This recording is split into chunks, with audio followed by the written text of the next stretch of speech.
Sup, everybody? And by that I mean Grant. Hi, Grant. I know that you wish that you could be there, but I'm still disappointed in you. Maz is here. Maz is here. Maz? Wait. It's the wizard. Yes, it is. It is the Wizard of the Coast. It is the one and only. Well, as you can see, it's a bit of a small group today. It's just me and Lydia. Because, well, we haven't technically gotten a response from Drew, but I thought that he said that he might be able to be here, like, I don't know. at some point in time. So who knows? In an hour or something, Drew might show up. I don't know anything about it. And then Grant was like, "Yeah, man, I'm so down. Are we gonna be able to like play the game?" And then we were like, "Well, I don't know." And he was like, "Oh, actually, get something else to do. So I should probably go." And I'm like, "Oh, sure, Grant. Fine. I know that you don't like us." But as it is a small gathering today, yeah, 100%. My Grant impression is pretty on point. It probably won't be going for like 4 hours, but I also said that the last time, and we went for like 3 hours and 45 minutes. So we're just going to talk. And also, fair warning, Lydia and I get on Zoom calls a lot, and most of the time it is just like 7 It's hours just of silence. silence. It's just silence. If that So happens, if that happens, remind us that we're Real sorry doing a about live stream. Yeah, Maz, if you have any questions, comments, discussion points, throw them at us, because who knows what we'll be doing. Yeah, we're hanging out with you, Maz, right now. Yeah. Maz and the Riddle Boys. Maz and the Riddle real Boys. band name. But first off, Lydia, thoughts, comments, opinions about Monday's episode. Sailed the boat. Into a thing, almost died multiple times. A whole bunch of people with 1 hit point. Yeah. Well, Grant, that's because you suck. But thoughts, opinions. Do you like what's going on? Do you have any plans for the future? Things that you did like, didn't like? What's popping? I am hesitating to make plans for the future by how the episode ended. That's very fair. We are all dead. I forgot. So, thoughts on your next campaign character? Oh, so yeah. I know I have mine, and I know that Drew has his. I have mine. Well, I have an idea for mine. I'm pretty sold on her, but I'm also. So it's a her. Spoilers. I'm also still open to Fair. any new ideas that generate.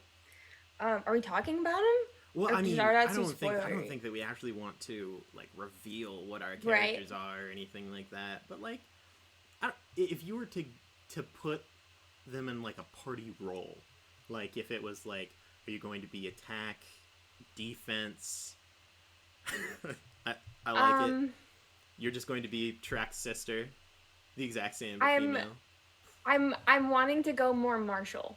More martial. Are you thinking like martial support or martial damage? Damage. Oof. From what I know, so I'm gonna spoil this for Drew. Drew is planning on being very support next campaign, and I plan on being very mid-range damage. Yeah, because I knew you guys were very that, and so I also wanted to kind of lean away from magic because I'm very heavy reliant on magic. Yeah, because I'm very not in this camp. I mean, I'm not really reliant on anything except 93 hit points this campaign. But, yeah, I plan on doing a lot more damagey stuff next time, which who knows could be this coming week. Anything could happen. Right. I'm gonna be so upset if that's what happens. Just all dead. The worst part is Trek's probably the most likely to survive because I'm at full health at this point in time. Everyone else is dead though. I mean, I have to hope I'm gonna be okay with a god and a demon prince. That is fair. So okay. So the only 2 people that really matter live. Me and you. Right. So there we go. We're good. I mean, clearly, it's all good. The people who are most determined to show up at table scraps are the ones who deserve to live in the main campaign. That's facts. Not even the DM gets to survive the campaign. No. grant you might make it. Yeah, that's actually a great thought. What if we all just become warlocks of Grotz? No, I don't want to share. Look, we all know that Grotz is so down to share. All right. I'm just saying. I'm fine with it. Grotz is let's all party up. Hang out in the Palace of Pleasure and call it good. They've probably got like good snacks. I can only assume that the greatest of pleasure is good food. So they gotta get this serotonin. Well, yeah. Imagine. I assume in the Palace of Pleasure, because everything is meant to be super awesome there, that you can eat whatever you want, whenever you want, and you never gain any weight. That's why Grotz maintains his shredded tone. I believe it. I'm sold. Now, I was there. I saw it. It's true. Oh, 100%. You have seen more than the rest of us have, I would almost guarantee. Speaking of seen things and Grotz, someone theoretically in this Zoom call, other than me, which who knows who could it be, may have posted a very, frankly, frustratingly well done sketch / just legitimate artwork in the Discord, in the Paper Done Discord, which I know that all of you have seen because you are in the Paper Done Discord. But if anyone for some reason ever watches this and they aren't, you should join. So tell us about that. Tell us. What thoughts? I love Grotz. Okay. Lydia loves Grotz. So much. It's problematic. No, I just because we had the Zoom call where DJ sent what Grotz looked like. Joy. And then DJ was like, well, now you have to draw human Grotz. And I was like, okay, I need to draw human Grotz, but they haven't really had like a good moment. Mm-hmm. And so then I just took the one moment that lasted not even a minute in the last episode. A minute's all that matters. Now, I don't know. I know that, obviously, so let's be clear here. Everyone in the group, as people, not as their characters, we love Grotz. Grotz is so great. Almost as hot as Kiyomura. Grotz Maybe is great. hotter, but I'm not going to say that for sure. And who doesn't love hot people? Let's be honest. Let's all just take a step back. Look, we may not like them as people, but everyone loves a good hot person. No, I love Grotz as a person. Okay. As a demon. He's now, let's be clear here. There's a lot of complex parts of Grotz. There's a lot of really bad to Grotz, because hence him being a demon prince. Mm-hmm. But the parts that are good are freaking great. So, Maz has a question for you. Uh-oh. And I think it's very prevalent. Was it always the plan for the character, for Renaya, to gain warlock levels? I think I know the answer. No, it really wasn't planned at all. Yeah, I don't even remember. How did this... Okay. Yeah, no, fill us in. So when I was making Renaya, I love demons. Hence why I love Grotz. Yeah, who doesn't? Demons are so cool to me. I love them so much. It's concerning. But when making Renaya, I gave her a very demon-filled backstory. Her family's demon cult. She's got a freaking demon living inside her. Like, she has that same demon is trying to turn her into a demon. Lots of demon. Yeah, some triple D demons. And then the cleric was supposed to be like her one hope to not be demon. And then... How did that go? And then it kind of backfired a little bit. Then we because absolutely then succeeded. Lydia still loves demons. Yeah. So when another demon rolled up, I was like, I need it. So this just goes to show, kids, It doesn't matter how different from yourself you make a character. Your character isn't real, and you make the decisions for them. As much as you think that it's like, no, I can play this role, a little part of you is always in the characters that you make. And in this case, it was the I love demons that ended up in Renaya. Well, and so the whole Renaya's demon that she had at the beginning of campaign, I made. Like, I designed all of that. But then DJ introduced this Halak thing. Mm-hmm. Which I specifically remember. I remember him texting you when he's like, yes, you are the Halak. And then he texts you and he just goes, I'm so sorry, Lydia. Yeah. I remember this extremely well.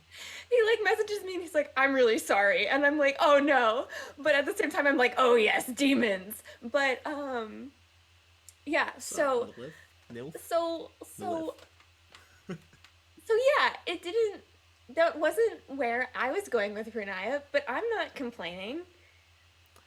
I think it's turning out pretty, I think this is going great. I think it's pretty great. I think it's cooler. I think it's cooler than her slowly killing and morphing into a demon. I mean... I like that I'm now got the possibility to rule the abyss. I might also know this question from Maz, and I'm not sure if you want to reveal it. How many levels do you plan to take into Warlock? As many as I want. Stellar. Because I know that, like, I, as a Warlock connoisseur, I'm a connoisseur of a lot of things. I know that level 2 is one of the most appealing levels of Warlock. Oh yeah, invocations.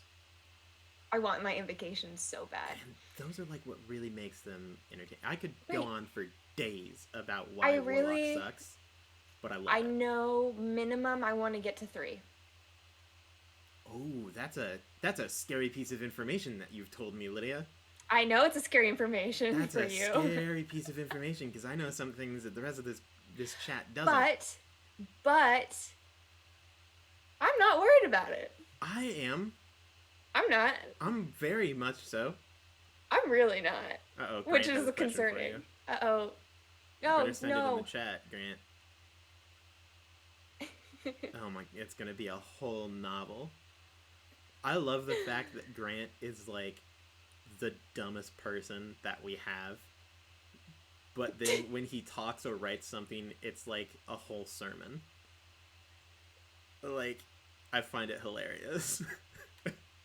I'm not saying Grant is stupid or dumb, but Grant is the dumbest person I know. And I love him. Oh my goodness. Oh, Grant. Okay, anyway, I'm gonna keep talking about demons. Fine, whatever. Yeah, talk about something that matters. Demons matter. They do. But so I know some things. Yeah. That Drew, because right now, for those of you who haven't seen the main campaign, Drew's character Cather currently has a bit of a problem with you, and the whole Warlock thing. And that could result in like. Well, and I'm so frustrated because I'll get to that. There's so many new things that got introduced, like not a lot, but so many that got introduced after Renaya died, and I haven't gotten to talk about any of them yet. Oh yeah, Renaya. I honestly had forgotten that Renaya died. Everybody has. Yeah, everybody's forgotten. My favorite thing was after it last night. Like I don't even remember, not last night, but after like Monday, you were like, well, Aaron didn't have anything to say to me. I'm like, no, I don't. I know that you have things to say to me, and I know that if I ask you, you're gonna be like, no. Here's the problem. Here's the problem. Is the timing of it.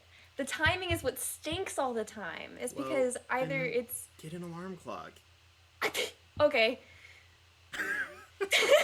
Problem solved. Yeah, no, it's... Oh, man. Yes, I am very interested as for what, like, Renaya is dealing with, that interests me very much. But it's also really difficult to start it. It is, and I get And that. also, because, like, a lot of the other thing is, like, we want to do it at a time when it's, like, because as much as we love to talk, and by we, Right. I mainly mean the other people, Right. because I'm very pace focused, especially, like, look, I know that I talk terribly about the chat all the time, but, you know, we play this game for you. And so, like, if I think that the episode is running a bit slow, or that not enough interesting things have happened, if there haven't been enough, like, important, meaningful moments, I'll sometimes try to either A, tone down, or B, speed up things. Especially in this last episode, it was like, we just got done with this fight and stuff, and we've been at it for, like, we're probably going to run long. I'd like to get somewhere. Right. And I knew that if I, like, started something... Well, and that was my main thing, too, was I was like, if Aaron thinks it's a good time to talk, then Aaron will have to talk. Oh, no. But Aaron... so much responsibility. I was like, but that was my mindset. I was like, he'll have the best concept of should we talk or not. And I was like, I don't have anything that Renai would necessarily want to talk about. But if Tarak were to talk to her, like, I'd be happy to talk about how I died and what happened and Groovy. things like that. Well, I'll start with Grant's question, and then I will get to Nilif, because we're currently on the topic of Renaya. What were Renaya's plans prior to running into the party? Like, where would she be without the group? Think like the most stereotypical good person things. She'd be trying to do that. And likely safe. So, like, you know, like volunteering at an orphanage. Volunteering at an orphanage. Gotcha.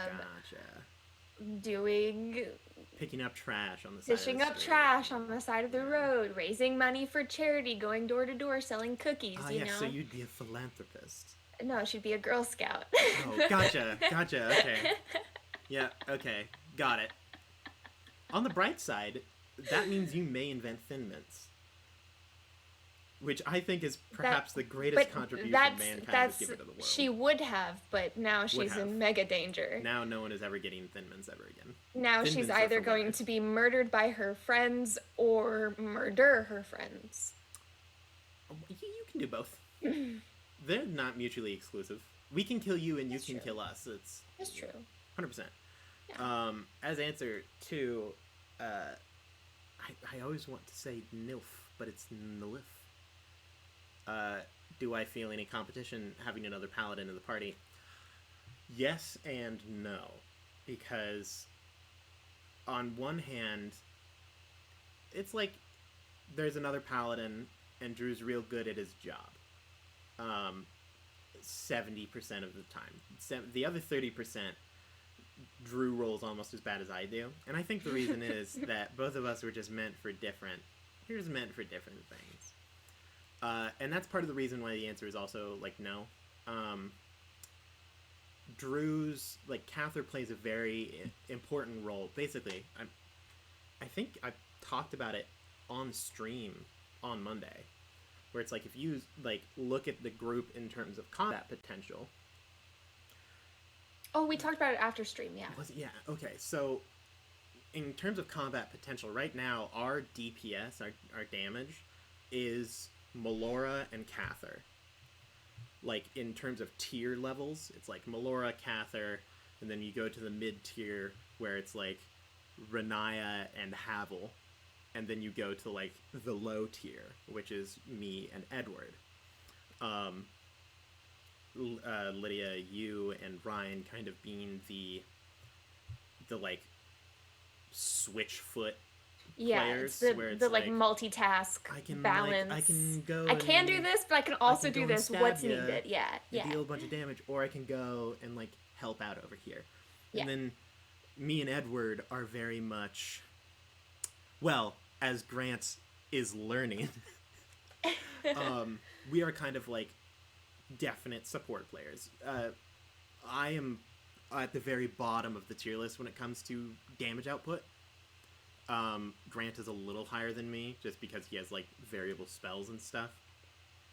But basically, if Tarak is using his spells to deal damage, it's bad. Because Tarak's stats, not great. Just gonna say it. They're very above average.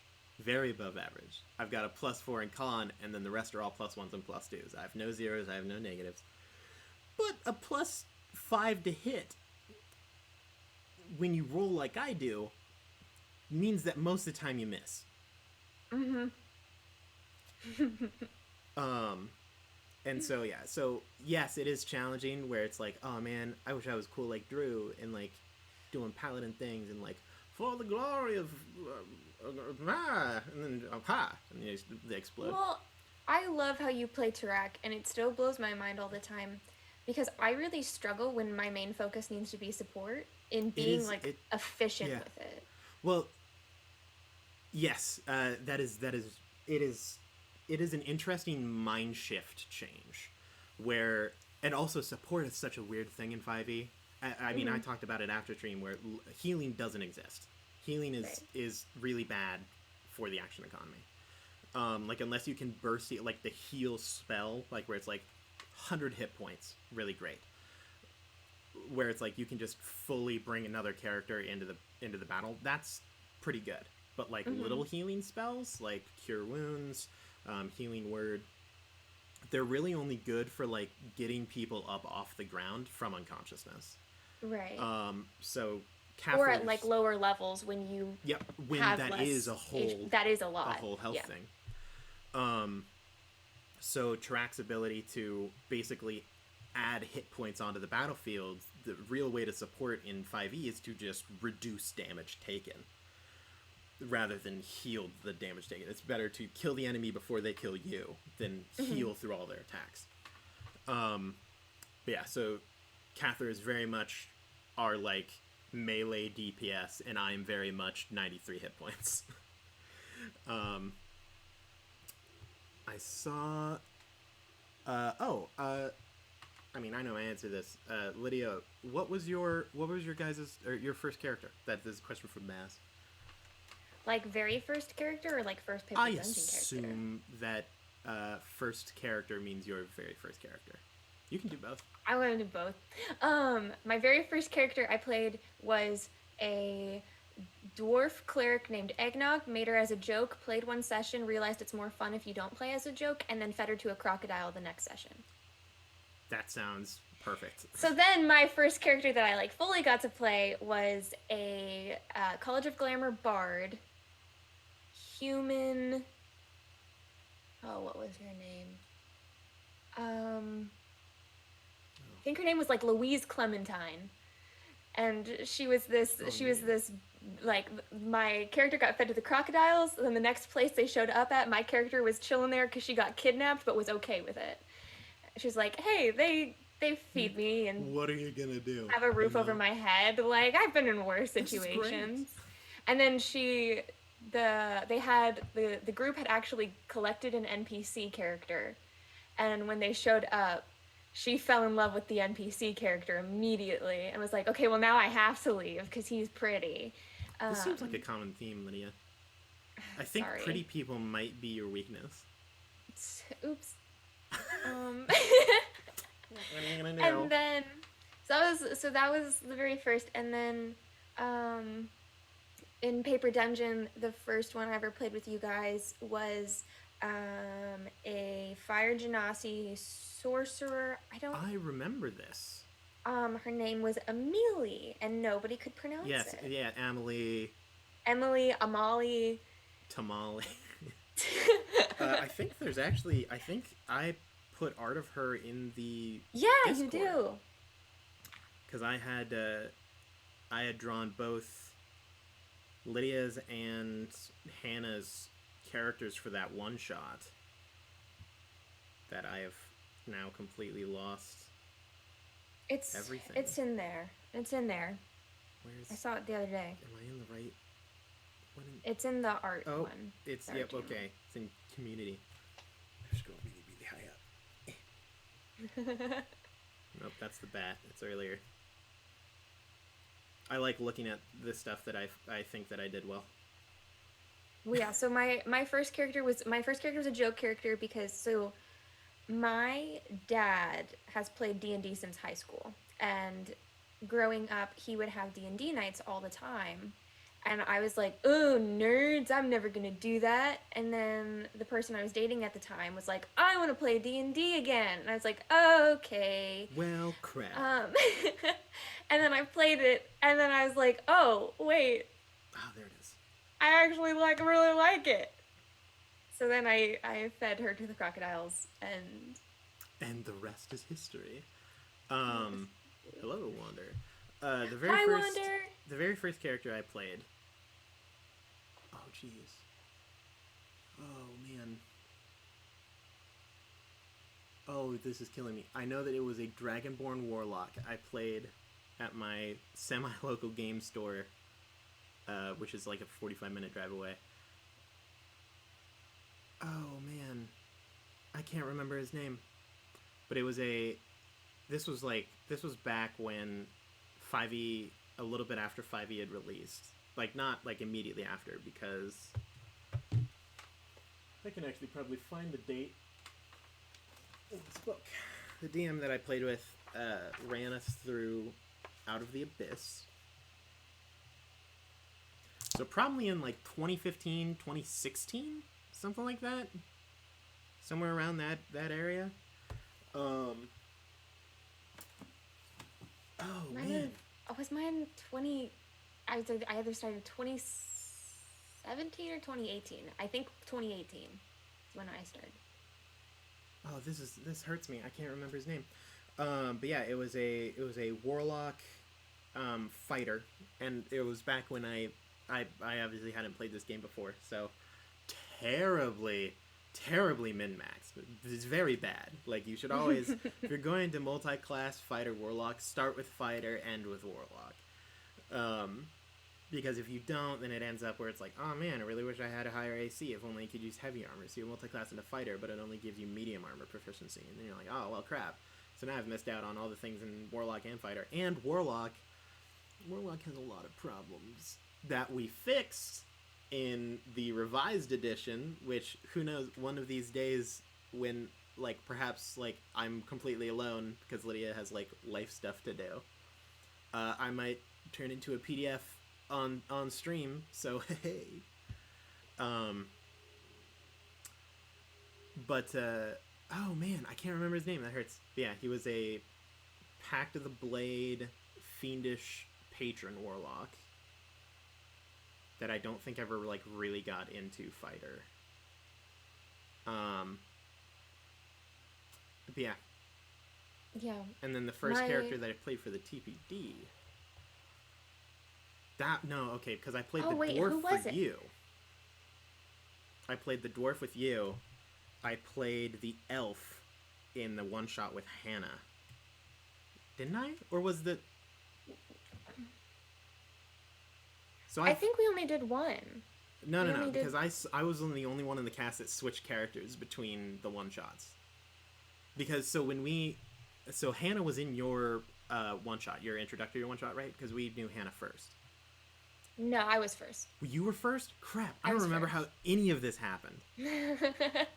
It was, you guys found my TikTok. And then you reached out to me. I met DJ. Seriously? Then, oh yeah, because you had played in a game with a whole bunch of other TikTokers. And you were like, yo! Yeah, so then I was in a Discord with a bunch of other D&D TikTok people. Hannah was in that. Hannah was the first to respond. And then... And the rest is now we're here. We dragged her in. But... Okay, so... I know in the one-shot with you, I played a dwarf. Because I was a forged cleric dwarf. Characters.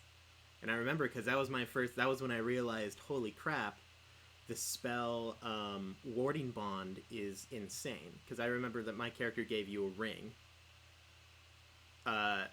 Because he was able to craft the rings using his cleric ability. his divine. Because I was whatever. real squishy. Yeah. Yeah. And then we went through. We got sent to the moon. Do you not remember Why getting sent to the moon? I do not remember this. Oh my goodness, we went through, and there was also like a charming monster NPC that we found, but it was like a suit of armor or something that you didn't want to leave. I remember that. I don't remember his name, but I got really sad because I wanted to keep the animated armor. Yes, that was it. That was on the moon. Yeah, and then we got sent to the moon. Because That's this wizard was like, I don't want to deal with this anymore, and took his whole house to the moon. And then we were like, oh shoot, where did he go? And stuff like that. He's on the moon. Then we had to look through the telescope. Yep. And then if you looked through the telescope, and then didn't Ryan's character get transported to the moon? Yeah. Yes. Oh, that was a good time. That was a good but time. So that one was a dwarf, which, if I'm remembering correctly, he's actually one of the brothers of Track's mentor. He was an Iron Hilt. I love this. So yeah, that was that was where I got kind of the idea for the Iron Hilts. Is I was like, how great would this be?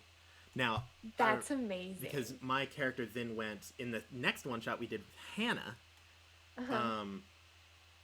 My character had gone north to craft a statue, because he was like a big architect smith guy.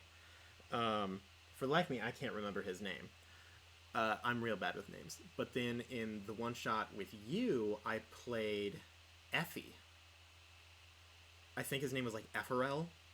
But he was the really like... Sounds familiar. He was a druid, like a real soft-spoken elf. I have art of him. It's one of my favorite things I've ever drawn. I can find this somewhere. Give me a second. Oh, Wander, you missed me talking about Grotz. I love Grotz. Let's see.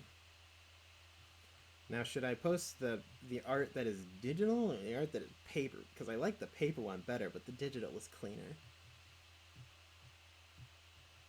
If you're wondering, I do all of my art, I draw on paper first, because paper likes me better. Wander, I will happily talk about Grotz again. And then I draw it digital.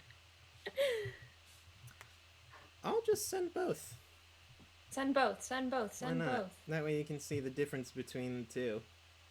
Some things look better digital than they do paper, and vice versa.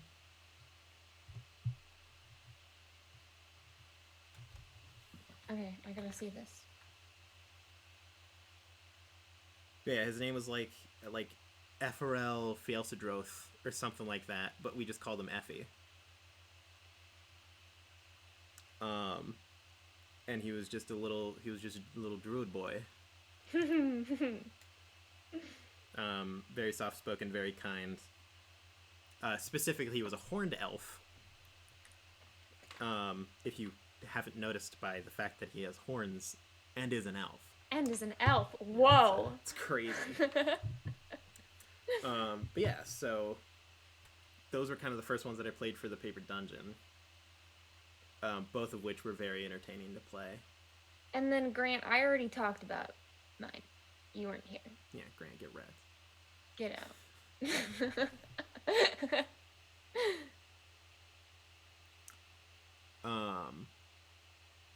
Let's see. Did I miss anything? I don't know. I want to double check and make sure. Let's see. Question. I think we caught them. I would agree. Yes. The horned elf variant. So basically, in this world, DJ went kind of wild. DJ and Ryan, they were like, there's already like 4 different types of elves. You've got, actually probably more than that. You've got moon elves, you've got, not moon elves, you've got the wood elves, you've got high elves, you've got drow, you've got the ones that live in the Feywild that I can never remember. the name of that starts with like an E. Eladrin. Eladrin. Yep. Yeah. They're like, but I feel like there aren't enough elves. What if there's just too many options? What if we just made like so many possibilities? Like 9 more elves. Yeah. Like, let's see. Why not? There's already high elves, and there's probably like moon elves, and there's horned elves, and there's grass elves, and there's sea elves. Oh yeah, there's also sea elves. Those are another one. But yeah, it's very much just like there's a billion elves, and so horned elves are, I think, the ones that people are drawn to just because they naturally look like they have a clear and obvious difference. Like, sure, Drew was like a blue elf, but there's also like Artie Drow. And it's like, okay, yeah, I can see where that's coming. No elves have horns. Horns rock. We won't get desert elves until one day we go to Dark Sun. I would love to run a game in Dark Sun so bad. Do you know anything about Athos? Okay, so way back when, I know that it was in 4th edition. I think it was also, I can't remember the first edition that it was in. Basically, Athos. Dark Sun is one of my favorite worlds. I know that it was 4th edition because I have the book. I don't have the actual book, but I have the creature catalog. But basically, Athos is crazy. Imagine, just normal world, flowering, you got the gods, you get a normal D&D world. Right. One day, the elemental planes are like, gods suck. Or maybe the gods were like, the elemental planes suck. So they go to war. Elemental planes win, the gods are wiped out. No more gods. Gods. The elemental planes don't care about the material world. So it isn't like they're the new gods or anything. So it's just a godless world, and halflings are extinct because they're not like extinct, but they're pretty extinct because they were like, we really want to be like crazy, like casters and stuff. And they ended up casting magic that was so strong that it like deleted nature from the planet and like wiped out the halflings. No. And so it is now just a massive desert world.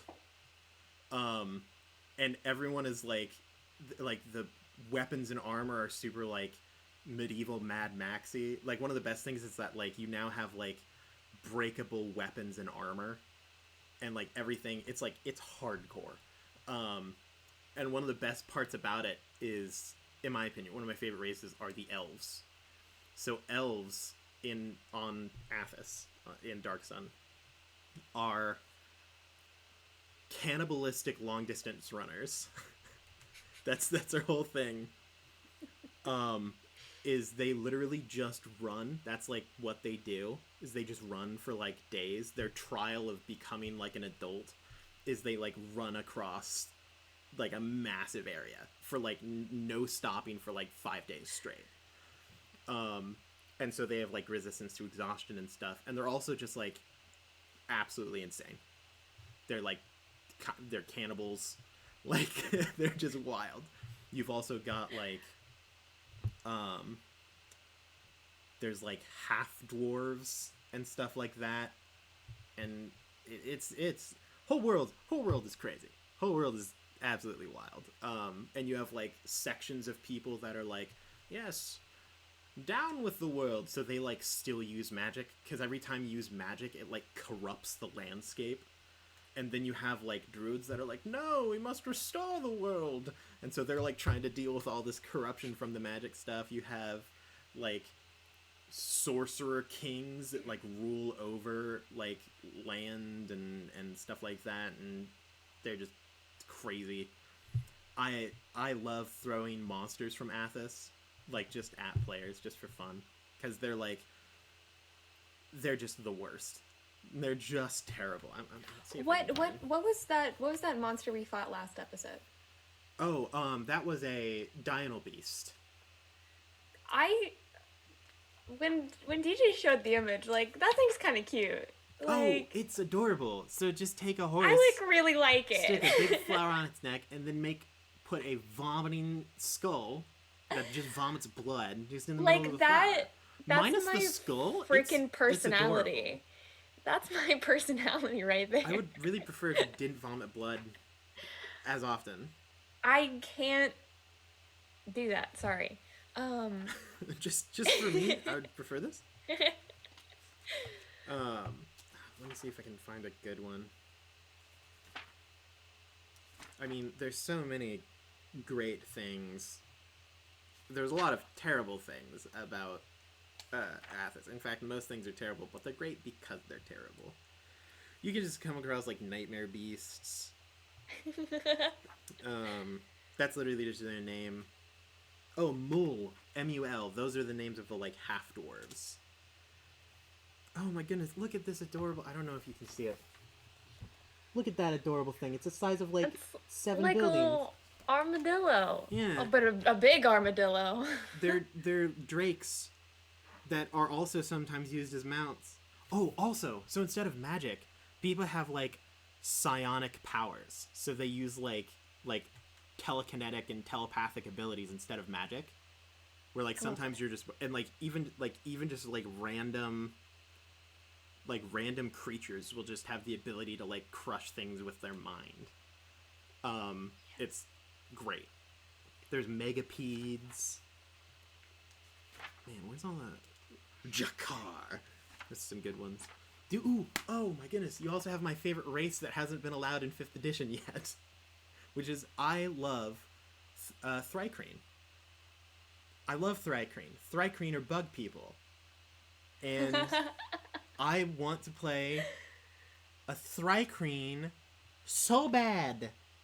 But they haven't made them for 5th edition yet. And Furbolgs are my favorite. I mean, who doesn't love big, hairy nature people? Cow people. Yeah. They're great. They're so Bug cute. people. Sorry, Mads. See, if the Wizard of the Coast tells me that bug people are superior, I know I'm correct. You're right. Grant. I can't fight that. You just asked me, could I talk about Track's physique and appearance a bit and why I chose it? The answer is yes, I could. Anyway, about bug people. Yeah, Track's physique. So Track looks not how in Track's art for the stream. He does not look like how I imagined him originally. He's way too hot. Of course, this is DJ's campaign where rocks have sick pack abs and like slugs can deadlift 500 pounds. So of course I look jacked. hot, but in my mind, Track is a lot uglier than he's really given credit for. Track is somewhere around 6'11", maybe taller. I can't remember. You can, if you watch the one shot, I say what height he is, but he's really big. No. Edward, it isn't that Edward isn't jacked. He's toned. All right, get it right. But he's like wicked tall, but he isn't. Most orcs are like pillars of muscle. Track is like a ball of fat with some muscle underneath it. Like huge, probably qualifies as obese in most situations, which is kind of crazy because he grew up without like any food. So thanks genetics. And basically the entire left side of his body is covered with like a blistered yellow, gross scar, which isn't very seen super often. But I mentioned it at the hot spring when we all cleaned up and stuff. But his like entire left side of his body is covered in this like blistered, gross scar. He's meant to be very gross to look at, is his entire purpose. As to why I chose Track to look like that, I wanted him to feel to look not like how he is. I'm a big fan of what's the word that I'm looking for? Contradictions? Yes. Thank you, Lydia, for I got you. saving me in this bad situation. Contradictions. I love, like, I mean, Track's whole character is kind of a contradiction, where it's like orcs are known for war and bloodshed and hate and disease and murder. Track is not any of that. So already he's kind of playing into that. And then also for him, in like the orcish world, he's surrounded by like these massive, huge, jacked, super strong,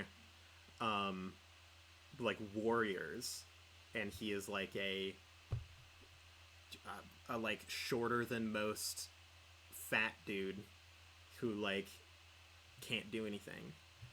Like if you notice, a lot of his movements in combat would work a lot better if he was a lot stronger. So like he was trained to use the orcish strength but doesn't have it. So like even if you look at the very first, oh, my dog is howling.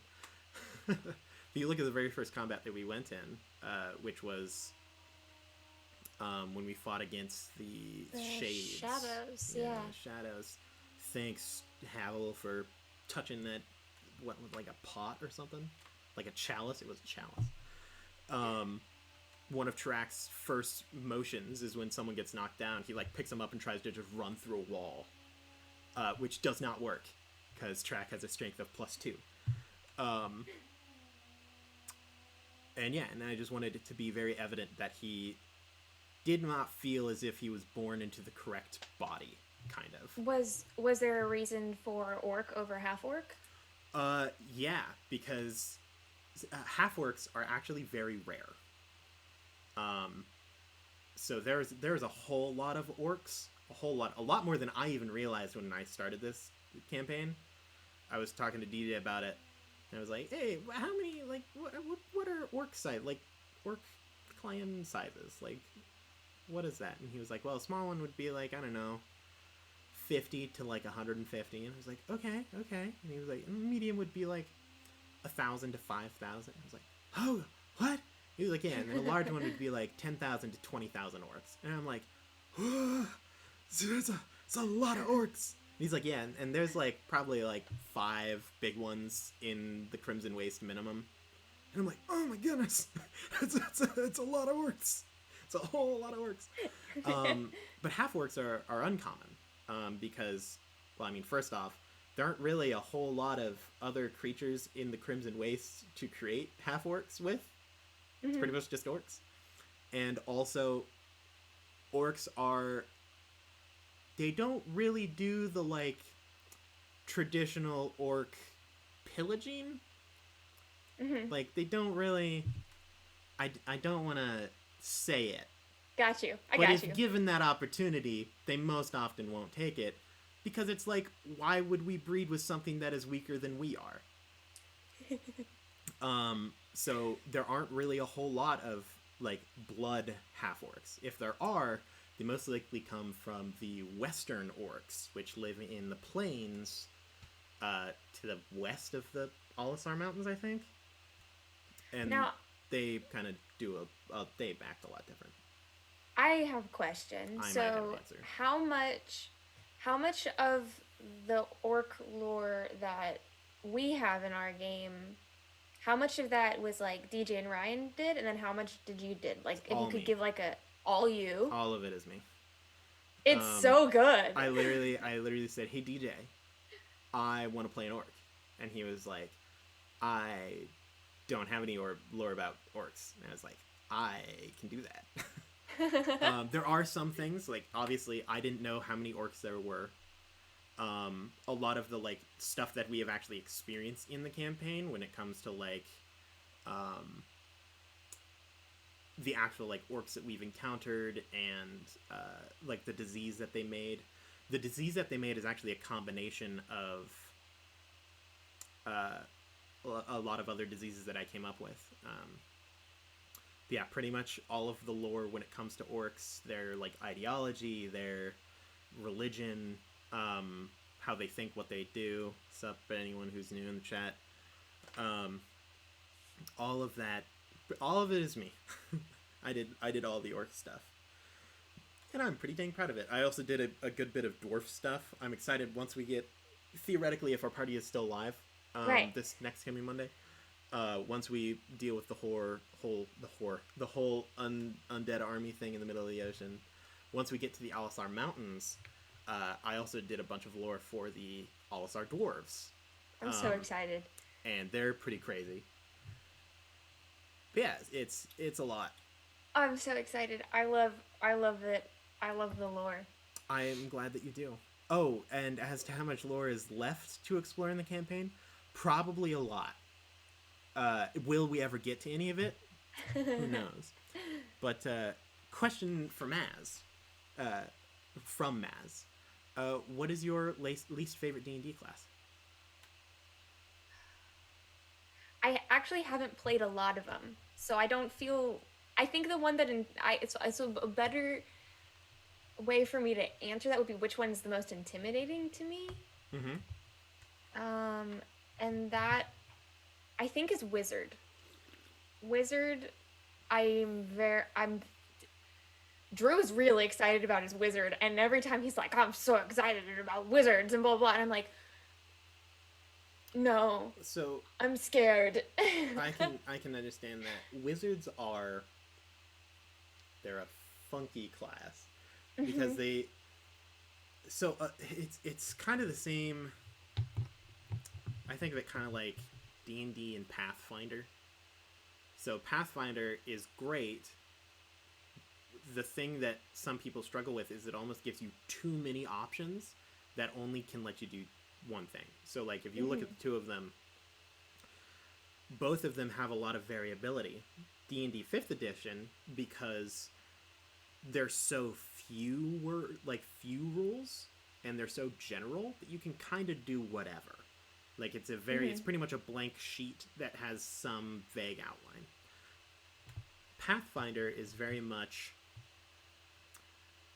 you have a billion choices, but each choice can only do one thing. So it's like you have this and it only does this. There's no changes. There can't do anything else. Both are great.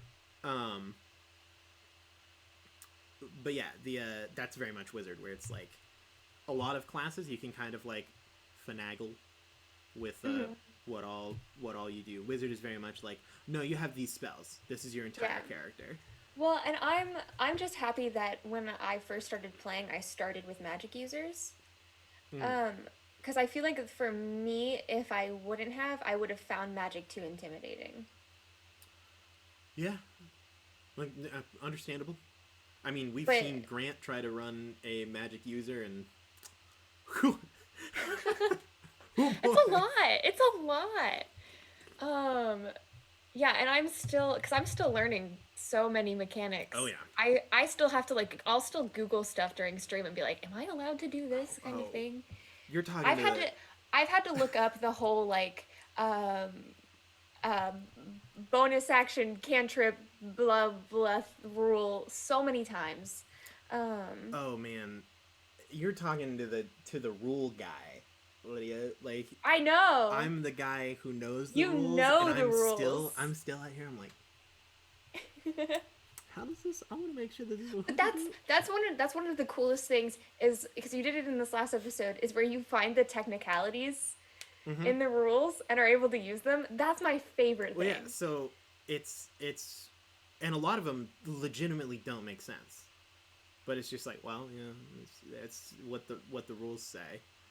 Also, Grant, you know that's a lie. I'm not even going to mention that name here. Lava was great. Oh, you said the name. Lava. Lavah. Oh my goodness. My favorite was Grant played that in a chicken onesie. That is actually probably the best part about his character. It was Grant just being in a chicken onesie. But oh man, as for my least favorite class, That's tough. Let me start. Let's see. Barbarian, Bard, Cleric, Druid. Oh, what comes after Druid? I don't know. That's really difficult. Off of how much I've actually played them, and no worries if you don't have any questions. We're just chilling out and talking. You can talk, you can do whatever. Honestly, if you don't even listen to us and just talk in the chat, or just sit there and want random noise going, that's totally alright. But off of classes that I am most... that, like, hurt me to play, because it's like, I feel like this is poorly designed. I could talk about subclass. If it was subclass, that I could give you an answer to. Oh, subclasses, you break down. But probably Ranger? Like, because overall, right, Ranger is... it's just assuming base books, and not counting subclasses, just the Ranger class has so many abilities that just make me hurt. Mm-hmm. Like, not using the revised edition, not using any of the stuff from Tasha's. Rangers is just a poorly designed class. Now, a worse designed class is Warlock. But I love Warlock because of its theme and entertainment value, mm-hmm. which in my opinion puts it above Ranger. Plus, we have revised Warlock, and we haven't revised Ranger, which makes me dislike. Like, I've played probably 2 or 3 Rangers, and I've had fun with them, but it's just like, it's another one of those classes where it's like you kind of do the same thing as a different class, but just do it worse. Where it's like, I'm playing a Ranger, but I could just be playing a fighter, and in reality we gain the same benefits. Oh, don't even get me started on the Animal Companion Ranger. It is so bad. It's so bad. I don't know who. Baz, as the Wizard of the Coast, I need you to find me who in God's good name designed the Animal Companion Ranger, because it is so bad. It's so...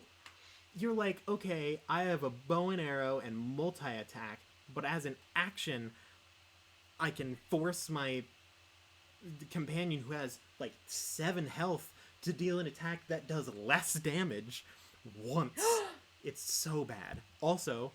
So, Swarm Master was just mentioned. Freaking, I just played in a one-shot at the Welcome Inn. How did that go? And one of the people I played with played a Swarm Master. Oh my gosh! First of all, they're freaking hilarious. Like, we're funny, but these guys, I was like, I don't want to say anything because I can't match their level of wit. I mean Beastmaster Ranger, by the way. I couldn't remember the name of it. But yeah, one of the other players played a Swarm Master, and it was the coolest thing ever. This guy, I gotta try to remember what his character was. I think it was Fire Genasi. But he was so laid back, and he had, like, just a bunch of, like, beetle armor. Like, it was actual, like, beetles. Mm-hmm. And he'd just, like, chat with me and be like, hey, buddy, be part of the swarm, man. But then he would get, like, when he would be like, you don't mess with the swarm, and, like, his hair would, like, light up, and, like, the swarm would spread out. It was the coolest visual in my head. But, yeah, it was really cool. And he played it really, really well. I don't remember what it was called, but it's over at the Welcome Inn. Was when we played it. So, I'm just double checking here. So the Swarm Master, we're now on the conversation of subclasses. Ooh boy, this is something I can talk about for days. So so you got to think of it. Subclasses are kind of what makes your character, it gives your character theme, right?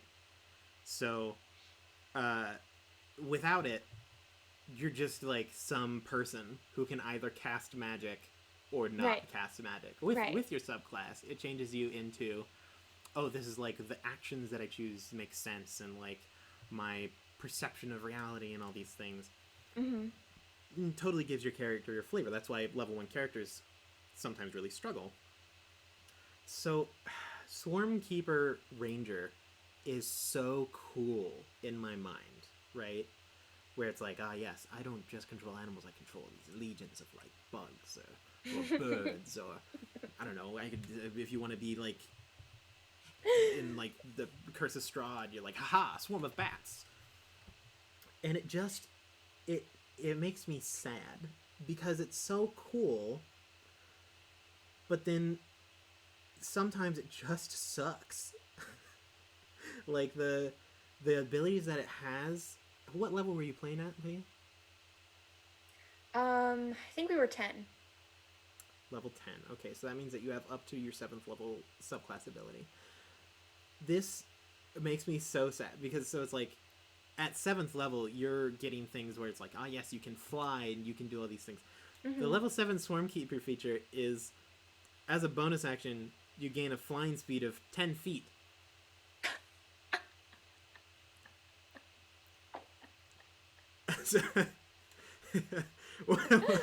What? Yeah. Why is it 10 feet? Like, you could just run. Well, and this is one of the things that I want your help with, Aaron, is kind of navigating levels for Renaya. Yeah. Because you know all the technicalities and like the things that you get and things that work.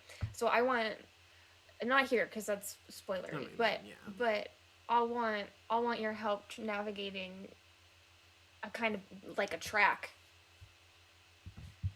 for levels. I can help you with that. But yeah, maybe one day we'll get back to Aaron. Maybe on a solo stream, I'll just go through subclasses that disappoint me and explain why. But Nalif has a question for you. How did you feel after your close call you had with an infiltration mission? You mean when I died? Yeah. That, the close call. Thoughts, opinions? Just gonna take my mini donut. It really stunk. Wasn't too happy about it. My favorite thing though was DJ messaging me being like, "Sorry, Lydia, you weren't meant to be a casualty in that," and it was like,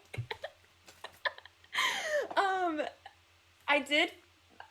When it happened, I was like, oh shoot, that stinks, but I'm gonna get brought back. I'm like, there's no way this is the end for Renai. It wasn't until the Solar came and like hesitated. When the Solar hesitated, I was like, oh no. Oh wait, no, there's an actual chance Renai's not coming back. Oh no. It's like, to be fair though, it's totally in the wrong of the guy, depending on like what you saw. Where it's like, I mean, for all we know, not bringing you back causes the apocalypse. Well, and then as for what I saw, DJ gave me a very simple and quick thing because Renai wasn't dead long, and I have chosen to pack that bag with as many things as I can. He was like, "Here you go," and I'm like, "Okay, cool." But yeah, there's some things that are different with Renaya, and I'm really pumped about it. Strong. Dying was great. Now dying in this last episode's not great. Yeah, like, no, I'm not... the whole party wipe that we're going to experience that one's right here, not... where we all drown and die. Yeah, it's gonna be a real pain. And Maz, just so you know, Mr. Wizard of the Coast, I disagree, because there is definitely sound. It's the sound of a billion wings flapping at once. You moving 10 feet. Zzz, it's terrible. Also, you just fly up 10 feet and nothing can touch you.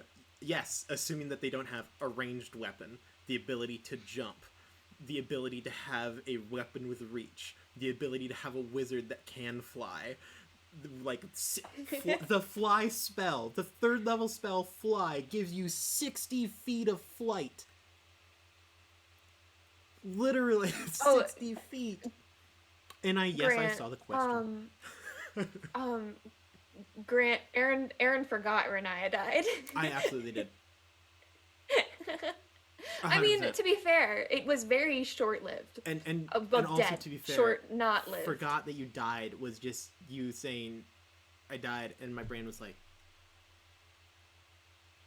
oh, I remember now. And that is the only time that this has happened. Oh, Maz, we already know that you sold over 50% of the shares. You don't have full control here. Now, I will answer your question, though. I'll start with Lydia. If you made a class for D&D, what type of class would it be? Oh, okay. So I was actually making I was trying to navigate it's a subclass. It wouldn't be like, but magic would be where I'd want to go. But I was making, when Paper Dungeon was first starting, we were first trying to navigate our characters. I was actually making a kind of subclass that was very similar to the Aberrant Mind Sorcerer, but it was before the Aberrant Mind Sorcerer came out. And then Aberrant Mind Sorcerer came out, and I was like, oh, cool. Because I had a character that I was playing in like RP channels, and this character was basically a test run of like Renaya's like history kind of thing. But I didn't want it to be the same because I didn't want to just be playing the same character, so I was tweaking it, things like that. But I really like the whole, like what you were talking about earlier with like the telekinetic and the like mind games and things like that. Like I really liked that. But yeah, pretty much if it has to do with anything supernatural, it has my name all over it. Fair. Demons, mind control, that, love it. But yeah, that was what I would want to do. As for my long-winded explanation to this question, I have already made a lot of homebrew classes. As for which, I mean, so my interest differs on the day. And a lot of it is just kind of alternate versions of classes that already exist, because I'm like, this almost fits what I want, but there's a couple things that really put me off. Just tweak it, yeah. One of my personal favorites, I made a boxer class that is very similar to monk, except it takes away any form of magic or mysticism, where it's literally just you have 2 fists and just you're a man too angry to die, except without the rage effect of a barbarian. That's basically the class, and I'm a really big fan of that one. It focuses on like the subclasses for it are like different styles of fighting, like infighting, outboxing, and slugger are the 3 subclasses, and then that all plays into like how your character moves and fights and what their technique is, what their strengths and weaknesses are. I also made another really cool one that I liked was the Green Warden, I think was the name of it. DJ played a character in one of my home campaigns that was a Green Warden, and they're basically like druids but warlocks, where there's a series of books that I took inspiration from called the Thousand Cupboard series. Do you know what I'm talking about, Lydia? No, I'm sorry. I just had a random thought that I'm trying to keep going. I'm sorry. Gotcha. Yeah. But basically, you're a druid that instead of like, yes, nature magic, I can feel it in the world around me. Basically, someone who pacted with a specific type of plant. So, like, I can actually pull it up. That's gonna pull it up over there, huh? Nope, not that one. ignore that. The whole dual screen thing is a real problem because it keeps wanting me to put the tabs I open up over there instead of over on this screen, and that is a bummer for Aaron. But yeah, the Green Warden, different plants. Oh geez, where is it? Hold on, guys, give me just a second. I haven't looked at this class for a while. I kind of halted work on it once I went to college. Let's see. Weed, briar, fungus, or tree are the different plant bonds you can get. I'm pretty sure that DJ played a briar Green Warden, which could be like poppies, poppy vines, thistles, or roses. And they focus a lot on this one's actually kind of similar to the Fiend Pact for Fiend Patron for Warlocks, where it's you can heal whenever you reduce a hostile creature to 0 hit points, and then you can deal an extra amount of damage when you hit creatures with spells or weapons and stuff like that, resistant to poison damage, and dealing a lot of different types of poison. I'm a big fan of the weed one, where it's like dandelions, pigweed, ragweed, or maybe even poison ivy. They're like healers that also focus on like explosive amounts of growth and like the inability to die. Trees are a lot more tanky. And then I hadn't quite gotten to fungus, but they have like different boons and stuff, and basically just a warlock druid. And I thought that was really fun. Have I made any other class? I'm sure that I have. So this is actually kind of more related to table scraps, because I actually haven't talked to you about this yet. I may have mentioned it. I think I've told you about it, but I didn't tell you more about it. So I ordered this thing called the Adventurers Tarot. Ooh, so it's this yes. tarot deck. It's by Weird Works. It's super, super, super cool. You can like pre-order it currently. Mine is getting shipped now because I got in a pre-order early. But basically with it, so it's an Adventurers Tarot deck. It can work as an alternative for an initiative system, as a magic item in the game. And then they also have a new spellcaster class with it called the Wild Oracle. And they use the deck to cast spells to that's their spell component thing. I still don't know how it works. I haven't gotten it physically yet, but it sounds really cool, and I possibly, if you're okay with it, would want to try to make a character with that for the Table Scraps campaign. Absolutely. Heck yeah. So the worst part about me DMing Table Scraps is that I want to play in it. I want to play in Table Scraps because I have all of these like homebrewed classes and subclasses and nowhere to play them. Like, it's all I want. It's all I want. You actually, if you watch back, the episode. Actually, I think the last like episode of Table Scraps we did with the chestnut. No. Oh my. No, stop. I hate it. If you watch back that one, you actually see Drew ask me, Aaron, is this boxer a boxer? And that's what he was implying, that Sketch, I think his name was, Sketch, one of the combatants, was actually had levels in the boxer class, which we'll never know. But I personally hadn't put any. I'm just gonna tell you now. I could have, but I didn't. Yeah, it's such a pain because the main campaign has a very different vibe from Table Scraps. I'm not sure if anyone noticed. Very different vibe. Yes. And I love both. I love both vibes. Right. Right, I right. love the like super serious like classic And fantasy. I like that we have both. Oh, if we didn't, I think I'd go crazy. Same. Um, but sometimes I just want to play a boxer that has no magic and fight against a giant weasel in a top hat. It's all I want.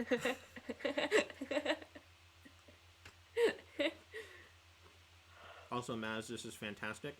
I would love to make BattleBots canon. I love that. Oh, I miss Sawyer. Well, hey, October's almost here, which is Oh, terrifying for me. that was one of the questions. That was one of the questions earlier. Was about question? Halloween one shot. It was back a bit, but it was about Halloween one shot. If we were gonna do that. I mean, like one shot. I think yeah, it was Halloween one shot. I looked it up. Halloween is the day before our regular Monday stream. I mean, we can do it the day after. Right. I was saying like as far as like where our normal campaign would line up with Halloween and. Gotcha. Because I know last year, besides Between the Rows, we had Ryan do the Halloween one shot last year. Right. If he wants to do another one this year, I'm fine with that.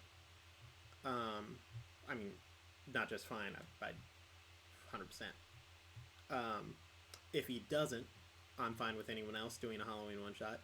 And if no one else wants to, then I'm fine with doing a Halloween one shot if someone else wants to. Like if people want to play but they just don't want to DM it. Do I have any plans? No. Not at all. Absolutely zero thought has gone into this. I'm willing to pretty much do whatever. I like to DM, I like to play. Sometimes I wish I played in more, but also sometimes I didn't. Oh, speaking of which, at some point in time, theoretically in the future, we may have to move table scraps to either a different day or to a morning or to something else like this, because I will have someone has asked if I could DM for a junior high Dungeons & Dragons club. I remember this. Yes. So and it goes from like 1 to 4 on Wednesdays for me, so might have to either move this to, we could do it on like Thursday but have it before before Critical Role starts, because I know a lot of people watch CR and I don't want to get in the way of that. Plus, even if you don't watch CR, it's going to be a pain.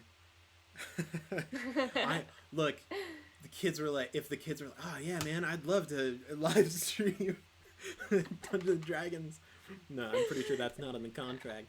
But I'll probably be running them through the Dragon of Icewind Keep, I think is the name of it. Nice. It's the D&D Essential, the Dragon of Ice Spire, something or another. Yeah. Goo. The Dragon of Ice Spire Peak. This is just the promotional item where it's just like part of an adventure. But it's from the D&D Essentials kit, which you can find at pretty much any retail store, including Target and Walmart. You want to know something? I don't know. Do I? I've never played an actual like D&D made adventure. Dog, do you want to? We can play it on table scraps. I like the homebrew. No, I mean, look, I'm just saying we can switch it up, like all the time. But yeah, no, I've never. So I don't actually know how they work. A whole lot of options. I've DM'd homebrew stuff, but I don't know. I've never actually looked at a D&D. I mean, I'm just saying. Campaign. I would book. love DMing. I started off DMing campaign books. Started off the first game I ever DM'd was the starter campaign, which is honestly The first like starter campaign is really really good. Like in terms of like just quality, like ability to play, to teach people how to run games, the like content in it, the thought process and movement of positioning, really solid. If you've never DM'd and want to get into DMing, I would advise picking up the starter kit because it legitimately does a very good job. You don't even need other books to play it. It comes with all of the Naz, rules that you should need. Has dice. It's really good. I played in one campaign that didn't last the full campaign. I think we made it to like level like 10 maybe. That's pretty Then that solid. campaign ended and then I created my own homebrew world and DM'd it. Mm-hmm. I watched Critical Role, but that was I had only played for about a year at that point. That was literally the only experience I had, and then I started DMing. And I'm not gonna lie, the world that I homebrewed and DM'd for was pretty good. I It had a lot of demons in it. You know, as you do. I first started. I had played my character in my game store for like a month and a half, so like maybe 5 weeks, and then it was the funniest thing because I hadn't told anyone about this. I'm like, no one cares that I'm playing Dungeons and Dragons, and then one of my friends in high school was like, "Yo, Aaron, I was talking to the rest of the guys. Do you know anything about D&D? Because it sounds like pretty cool to play." I'm like, "Bro, I've been playing for like a month and a half." And he was like, "Duh, that's sick. We should play D&D sometime." And I was like, "Okay." And then it was me, and we had 3 people, which was my friend Cameron. You've seen him chat probably a couple of times. Cam Waddle. He shows up every once in a while. And then 2 other dudes from high school, and then I was in orchestra with Ryan Ureta, and he like overheard me talking to someone in the hallway, and I was like, "Yo, man, you want to play D&D with us?" And he was like, "I mean, that sounds cool." You got to remember, Ryan in high school was like wicked edgy, and so it was like I invited the like skater kid to hang out with like. So You invited Havel. We had the weirdest clique group in that I've ever seen. Where it was You had like, high school Havel. oh my god, yeah, no. So it was like we had Ryan, the like edgy skater. We had the prep, a friend of mine. Then we had the like computer nerd, the like popular jerk, the like swimmer, and then like the like fat well-known kid, which was me. And so it was like we were all from like wildly different friend groups that like somehow we all ended up like in our own friend group because we were like never quite in the other ones. And so it was like, man, let's just play Dungeons and Dragons. And the best picture that I think I own is me DMing a game, and we all just had on different hats, but they weren't like hats. Like one of them, the prep, he just had like a plastic Hy-Vee bag tied around his like hat, so it just like ballooned with air, and then just tied it under his chin. One of them had made like a welder's mask out of a Capri Sun box. Like I was wearing like a huge floppy Fisher hat. And we just had random like hats that we had just made out of things like sitting around us, and it's like one of my favorite pictures. And yeah, and so that's how I kind of first started DMing, and then that group grew and changed. We lost the kind of like popular jerk, and gained the like a Spanish music kid. Like he showed up, and then we eventually regained a jock. That was neat. One of my good friends still. Yeah, and then it just grew and changed, and then now I'm here. So now a DM for mainly just nerds. Honestly, I lost a lot of diversity. um, yeah, it was. If you, I honestly think that the biggest problem with DMing is getting up the guts to DM. I think that's the biggest, most important part of DMing is getting over the fear of doing it. Yeah. What I found with DMing is a lot how I feel with art is where it's like, because I was doing homebrew world and everything was homebrew because I was like, when do I have enough? Like, when should I actually like stop and start, you know? Because that's how I am with like drawing too, is I'm like, I don't know where to stop. And then I just keep doing more with it. And then I never want to share it until I like make somebody make me. Yep. DMing for me, like making a homebrew world is very much make a really pretty shell and then fill in the place where you start, and then as you go fill in the places that you're going. Because if you try to create a fully involved world with like every single possible place filled out, you're never going to be done. Yeah. The other thing that I always struggled with was because I didn't want everything I made in the homebrew world, I would get really, really excited about, and I really wanted the players to explore. But when you make like everything in the world, they can't interact with everything in the world, and so then I get really sad because they wouldn't interact with this one thing. So I got to the point where I was just like, I've got my basics. I'm gonna let the players navigate, and as they go, I'll build. Absolutely. Yeah, prep is also incredibly difficult because you can put out whatever you think you might need, and I would almost guarantee that 9 times out of 10 you're only going to hit like 25, maybe 50% of it if you're lucky.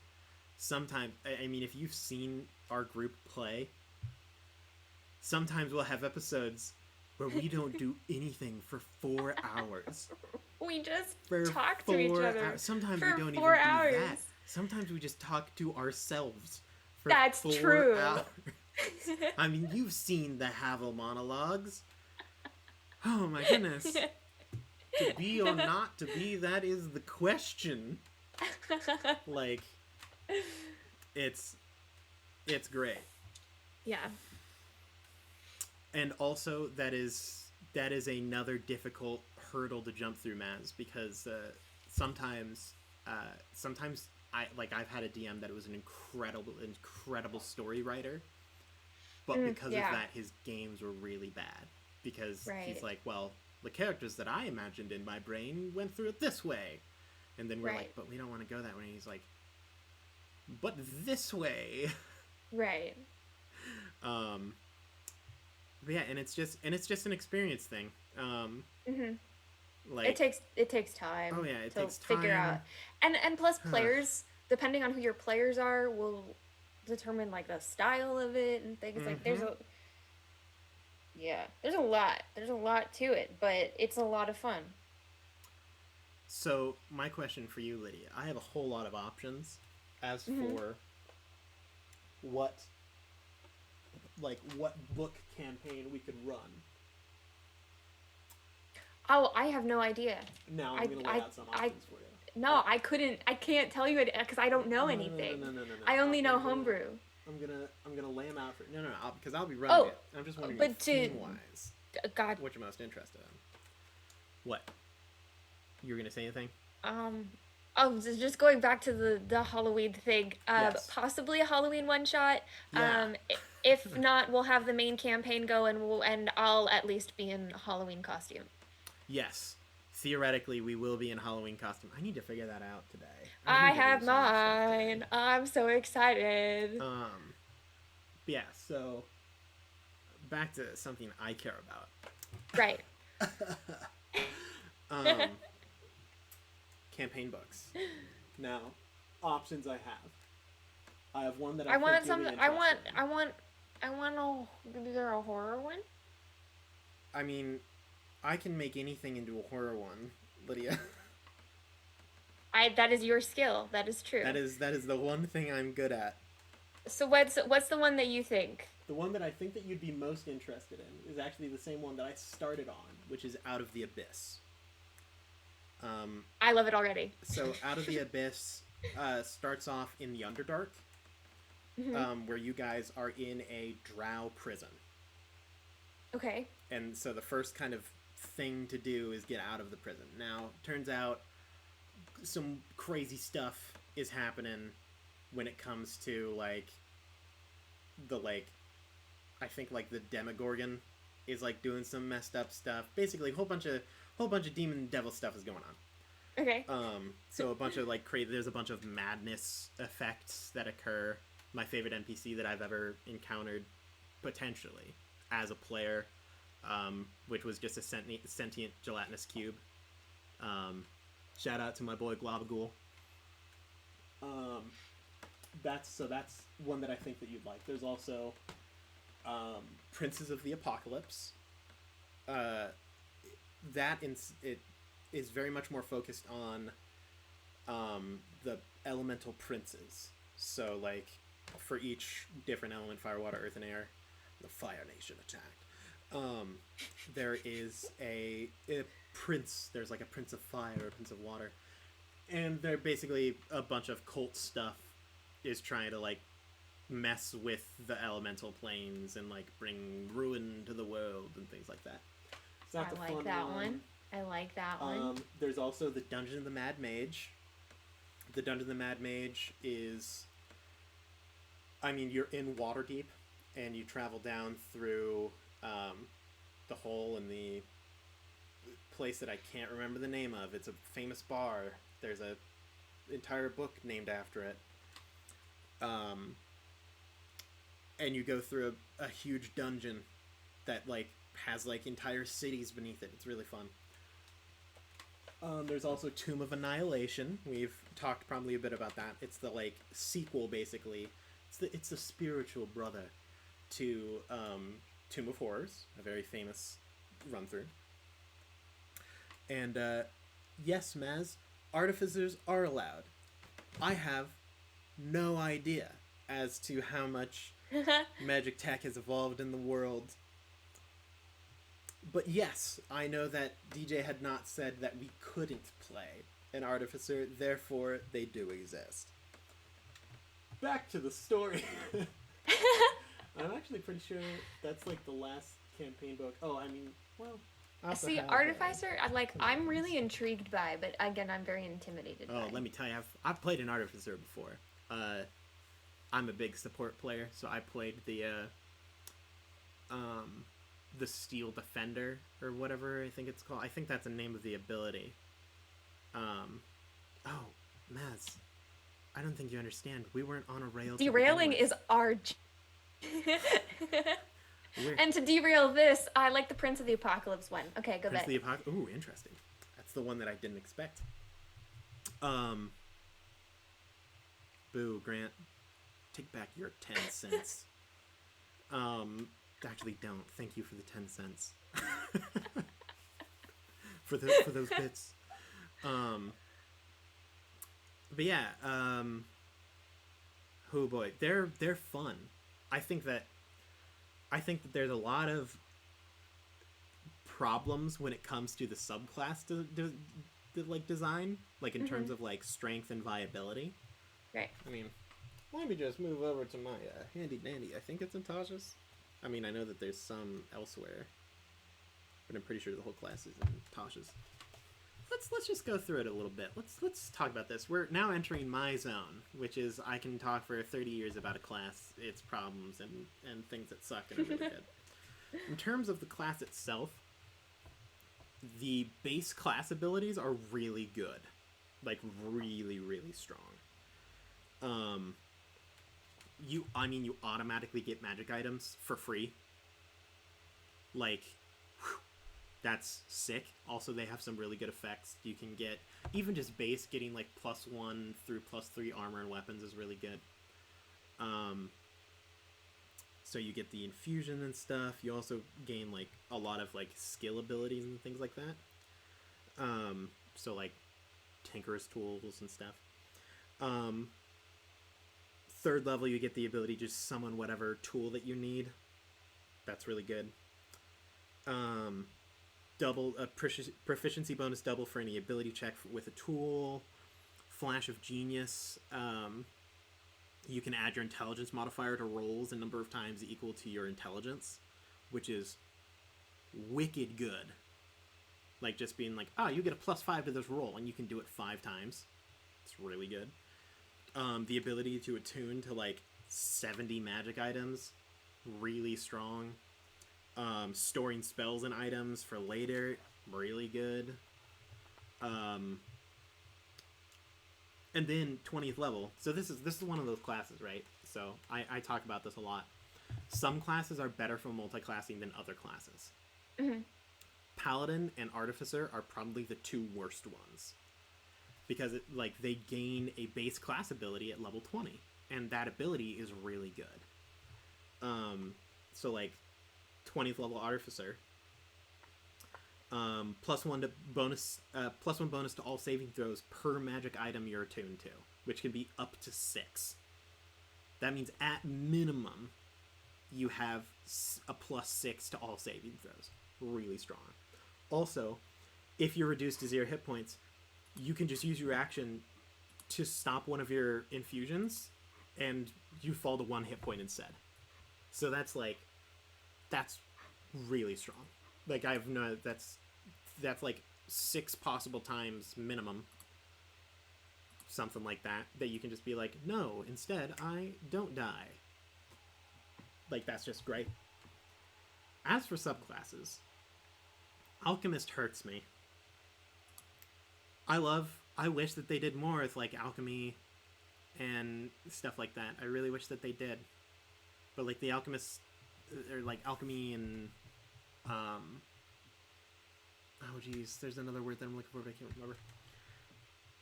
It's, like, cool,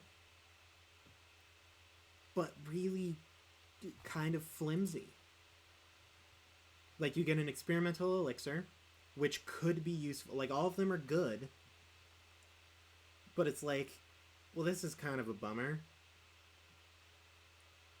Like, I wish that this, like, or, like, if you could choose what the elixir did, it would be better. Like, that would be great. Then the class is suddenly much better. But since it's a random thing, like, a lot of times you're just going to want, like, a healing potion and, like, a resilience potion. Aaron, this is off topic, but you want to know something I'm really excited for? Please do. As a possibility. I mean, I'm going to be talking about this for hours unless you stop me. So at 7th level, I think, I get access to the spell Arcane Eye. Yes. And it's not a big deal, but it's so cool to me because Renaya can read lips. Oh, yeah? So she can just straight up, like, spy on conversations. Just Arcane Eye, and then just read the lips. I'm so excited. Now, will she actually do it? First of all, probably not. You can find a way. If you want to do Where something, you can find a position. Now, back to me complaining about Artificer Subclasses. Right. Sorry. My bad. Conversation. Feel free to jump in at any point in time. 5th level for Alchemist. It's like... you gain a bonus to 1 roll of the spell. Oh, I think all of them are fun. Let's be clear. I think anytime you're playing Alchemist, you're going to have a fun time. In terms of strength and versatility, it hurts me. Because it's like, and it isn't necessarily that the classes are bad. It's that they just seem clunky. Like, they aren't streamlined, which is something that I really like. Like, that the abilities fit well and move and function well and are easy to understand, but not, like, too easy to understand, where it's like, do, this, like, so, 5th level, you gain the ability to add, your intelligence modifier to the bonus of a roll. So it could be to healing or to damage, but only for acid, fire, necrotic, or poison. And that amount of damage or healing isn't going to change anything. Like, 5 extra points isn't going to be a huge difference. Like over time maybe, but so it's a fine ability. It's just nothing. It just seems lackluster. Um, Ninth level, you gain benefits to your experimental elixir, and you gain the ability to cast Lesser Restoration.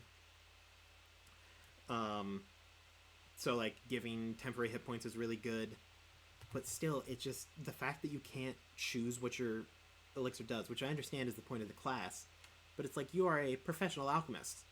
Like that's what you do. This How is can your you job. not know what this thing does? And then 15th level, you gain resistance to acid damage and poison damage and are immune to the poison condition. That's really strong. And you can cast Greater Restoration and Heal without expending a spell slot. Also really good. Like the 15th level ability is strong. Great. So it's like, it's fine. But is it like none of these are things that make me go, yo, that would be so sick. Like they don't have like major impactful moments, which to me is like really fun to play as a player. Like I love when my player can do something and then be like, everyone's like, yeah, like even Bardic Inspiration is like a reusable thing that when it works, like both the person who used the inspiration and the bard are like, that's right, that was sick. And all you did is you rolled like an extra d8. Like, but none of these really make me go, oh yeah, of course, because they're all like preemptive or reactive. Armor is neat, but it's another one of those, it just doesn't feel super streamlined. Like you gain a suit of magical armor, and you have proficiency in heavy armor now. And you basically just become Iron Man with variability. Really cool, but it's like, so if you choose, there's two different types of armor. There's Guardian and there's Infiltrator. Guardian gets Thunder Gauntlets, which their gauntlets count as melee weapons, and they deal a d8 thunder damage on hit. And they have disadvantage on the creature hit has disadvantage to attack anyone other than you until the start of your next turn. And it also has Defensive Field, which as a bonus action, you can gain temporary HP equal to your level in this class. And you can do that a number of times equal to your proficiency bonus. So it kind of turns you into a normal tank. So like it's a way to counter the fact that as an artificer you don't normally have as much health as like a barbarian or a fighter. So it kind of gives you that extra health there, and lets you kind of do some stuff because you don't have a whole lot of like weapon stuff going on. Infiltrator makes you stealthy. Your walking speed increases by 5 feet. You have advantage on stealth checks. And you gain the ability to shoot a laser that deals 1d6 lightning damage and an extra d6 once per turn when you hit someone with it. 5th level, you get extra attack because you're now a fighter that can shoot a lightning cannon. 9th level, you can like infuse the different parts of your armor rather than just random stuff that you have. And your additional infusions increase by 2, but they have to be part of your armor. Then 15th level, it basically just makes your armor better. So you can force them, you can like pull people towards you or like push them. And then like hit someone as a reaction. Because it's whenever they end within 30 feet of you, you can like force pull them and then hit them in the face. That's neat, but it's like, it's also a strength save. Strength is a... Yes, you can change the type of armor in short rest. That is an important thing. But strength saves, this is a 15th level ability. 90% of the creatures you're going to be fighting are going to have a strength of 20 or more. Like, strength is one of those that highly scales with level. Same with Constitution. Like, Constitution saves early game, pretty solid. Constitution saves late game, it's just not going to happen a lot of the time. Like, they're going to have like a plus 15 to Constitution saving throws. Infiltrator basically gives disadvantage to attack you when you hit someone with your light beam. And then the next time someone hits it, it deals an extra 1d6. Once again, 1d6, really not that crazy. Also, hello for welcome to Aaron Talks About Classes. There's so much. Yeah. Oh man, we're only halfway through. Oh no. Because next we have Artillerist, right? Aaron. No. Hold on. I want the last one is the most important.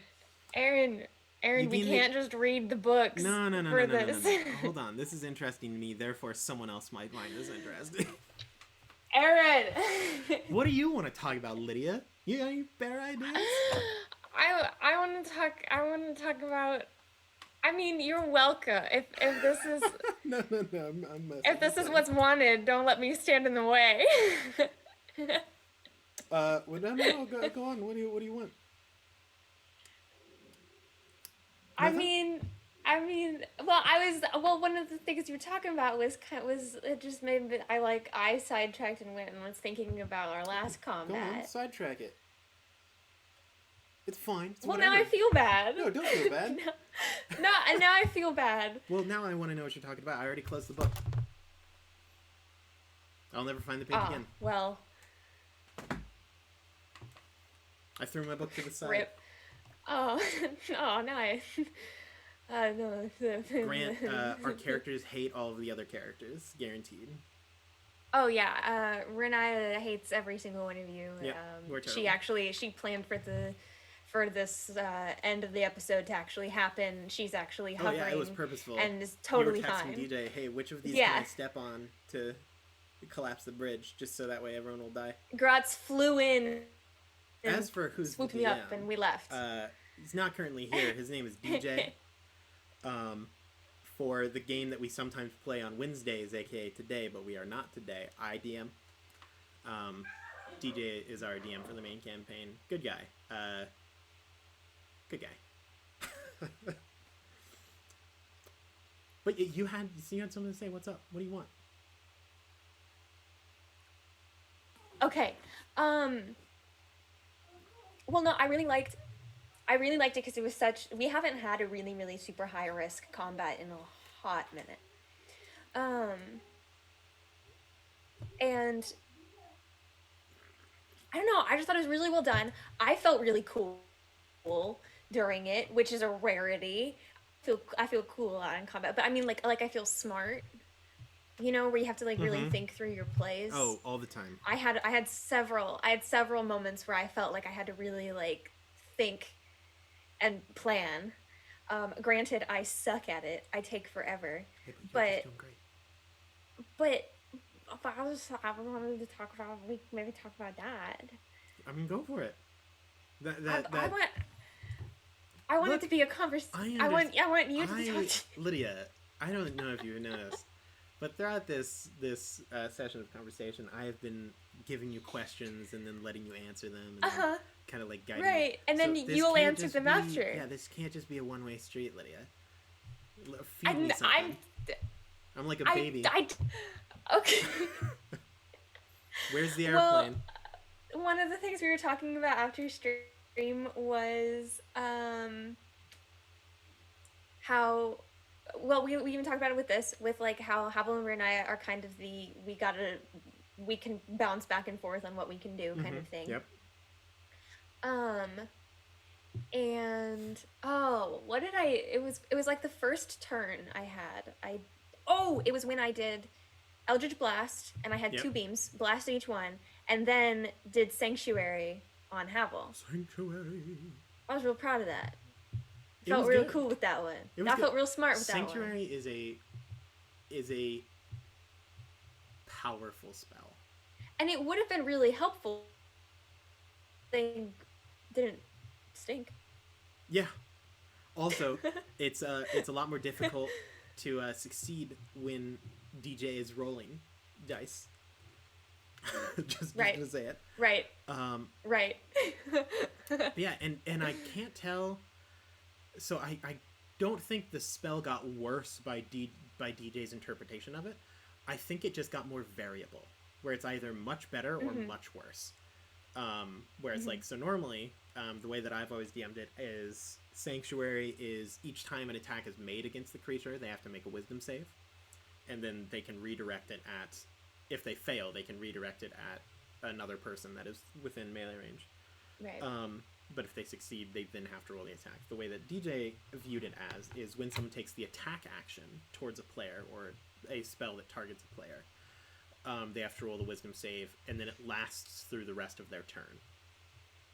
Which means that normally, so in the normal ruling, every single time they attack, they have a chance. With DJ's ruling, if they succeed, then they no longer have to take that chance. But if they fail, then the entire round has to go to something else. So it's either like, it's kind of like the differences between rolling 2d6 and a d12, where it's like you're going to hit more of an average score with your d6s, where it's more likely to roll like 7.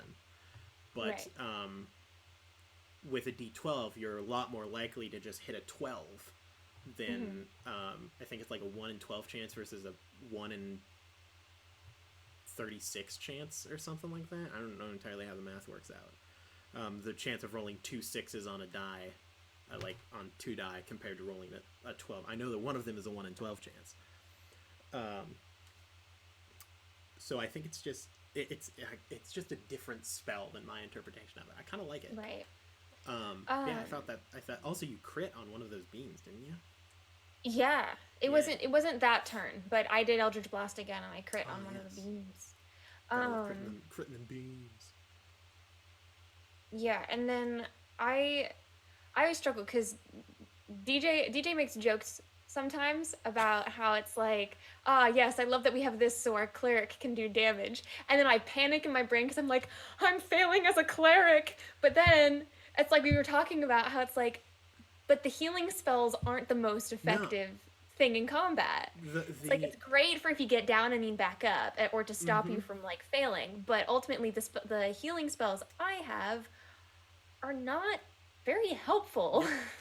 The only way to make the only times when like a cleric, like a support-based cleric on healing is really effective is if you are a life cleric, because life cleric boosts the amount of life gain so much that it's now a significant number, rather than like, congratulations, you gain 16 health, they deal 24 on a hit. Like that's not going to change anything. If you can fully negate an attack, that matters. But yeah, it's I thought all around, I thought that combat, I think that we did pretty dang good. I think I agree. A lot of us played to a lot of our strengths. And honestly, I think that a lot of our combat, I think that as this game has progressed, we've begun to get better at that.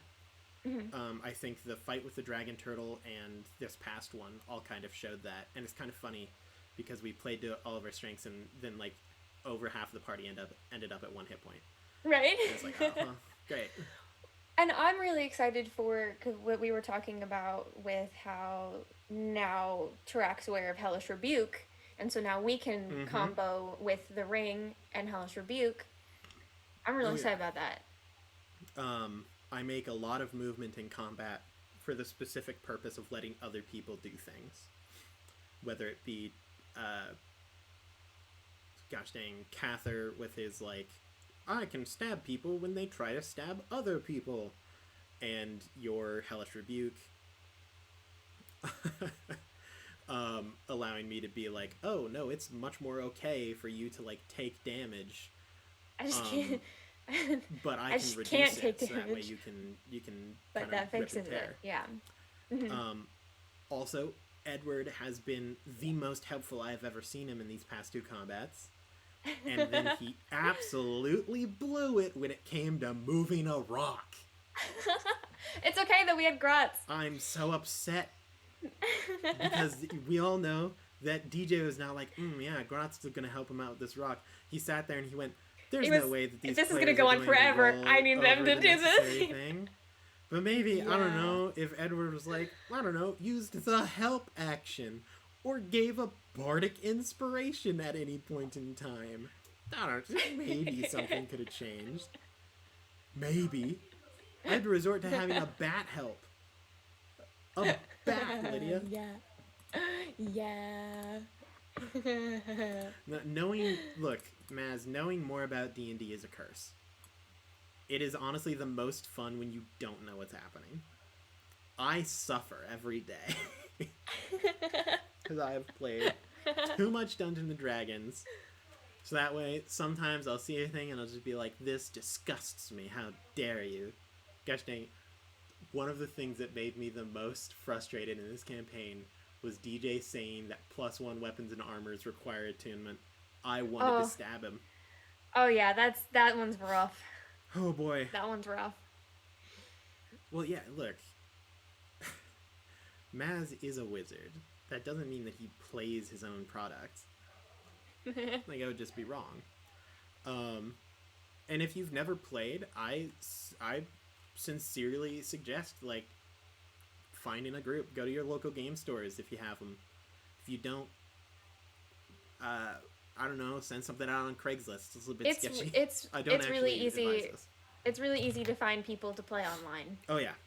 In fact, I think Hannah probably still has like a D&D group finder set up. I don't know if that's. I don't know if she's still running it, but she did at one point. But there's lots of people out there who have things like that are literally set up so that you can find. Oh yeah, you can find it if you look hard enough. Whether or not it's online, in person, I believe, and it's a really fun game. It's really good to get into. It can help with a lot of different situations. Oh man, yeah, combat's wild. It's crazy. And then we get beaten by a random chance flip of the die. We get beat by a bridge. No, the whole party's dead. Got 18,000 tons of water and rock that hit us at once. Oopsies. Uh-oh. Yeah. That's okay. We're I don't want to say it, because then we won't be. But we'll figure it out. It'll be okay, right? To be fair, hearing screaming kids in the background is not that big of a deal. We've got dogs in the background, roommates in the background. Oh yeah. 1,000 things. I got dogs in airplanes for days. Yep.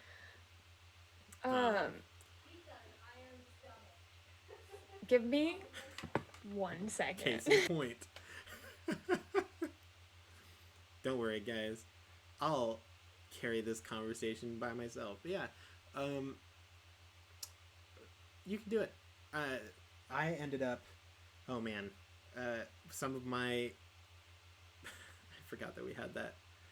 Some of my best experiences playing Dungeons and Dragons and talking to D&D people is I actually run a Twitter account called Faux Broom, FAUX Broom, @FauxBroom. The Twitter name is OP Broom, based on an animated broom in the Death House in Curse of Strahd. And through that, I found a whole bunch of other Strahd campaigns, or Strahd character accounts on Twitter, and then somehow ended up in a group chat with them. Don't know how that happened. And now I'm in a Discord with them, and it's kind of wild. Like, the people that I'm with, there's a professional opera singer, 2 people who helped design, 4th edition, just absolutely wild, talented people. And they're all playing, yes, I am Strahd von Zarovich, or, yes, my name is Azalin the Lich. All these, huge people, and then I'm like, sup? I'm a broom with crab legs. And it's absolutely crazy. And Grant, I don't think you've ever actually tweeted a banger. I'm just gonna say it. No, Grant's tweets are my favorite. I hate it so much. I love it. Yeah, you can find people to play D&D with in the wildest of places. They found me on TikTok. 100%. Absolutely. And it's the best thing we've ever done. I don't know if I would consider myself an elite TTRPGer at all, Grant, actually. I say that I am above average in my knowledge and time played for most people who started with 5th edition. No, Grant, we cannot get a command just for your Twitter. And no, Maz, I am not an alpha TTRPG player. Please stop. I'm not actually that good at this game. But yeah, it's... Dungeons and Dragons. What a game, huh? What I a want game. to play so many RPGs. I want to play them so bad. I know. So bad. Oh, I really want us to play Bison stream. I do as well. Just a one shot. I mean, we need to before Between the Rows. Mm-hmm. Yep. Like, badly. I really love Bison. I don't know what to do for... Oh my god, an MMO guild? Oh, phew, tempting. Sorry, I got distracted. Chat keeps interrupting me. I've actually been looking to get back into WoW, but I actually don't think I want to do that. Mainly because I don't know if I was ever actually in WoW.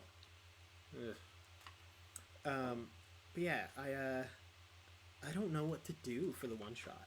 I don't know what to do. Do I just go off of, like, pick up where we left off in the out of game stream? Do I come up with something completely new?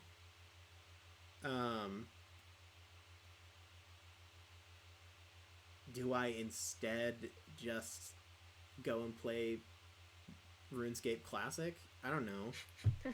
There's a thousand different opportunities. Yeah, I really want to play Vysen some more. And also, Vysen is, like, the best and worst for one-shots, where it's, like, I never know what to do, but it's also really good format-wise for it. And it's a problem that I don't know what to do about. I'm confused and scared. I don't know what to do.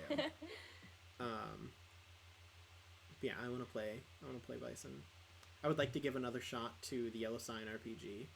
Just because... Ooh, I haven't gotten to play that yet. Oh, wait. Yeah. Oh, yeah, you weren't with us when we... Mm-mm. When we all had French accents? That's the one time I didn't get to play. Oh, yeah. That's why we played it in the first place. We were like, yeah, we're not gonna have people. Because I was moving. That was forever ago. I love the Le Bon Lang. Like to cut off their heads with glee. That's a good song. Yeah, I'd like to give another shot to that. Vysen we've talked about. There's a couple of RPGs that I've been looking at.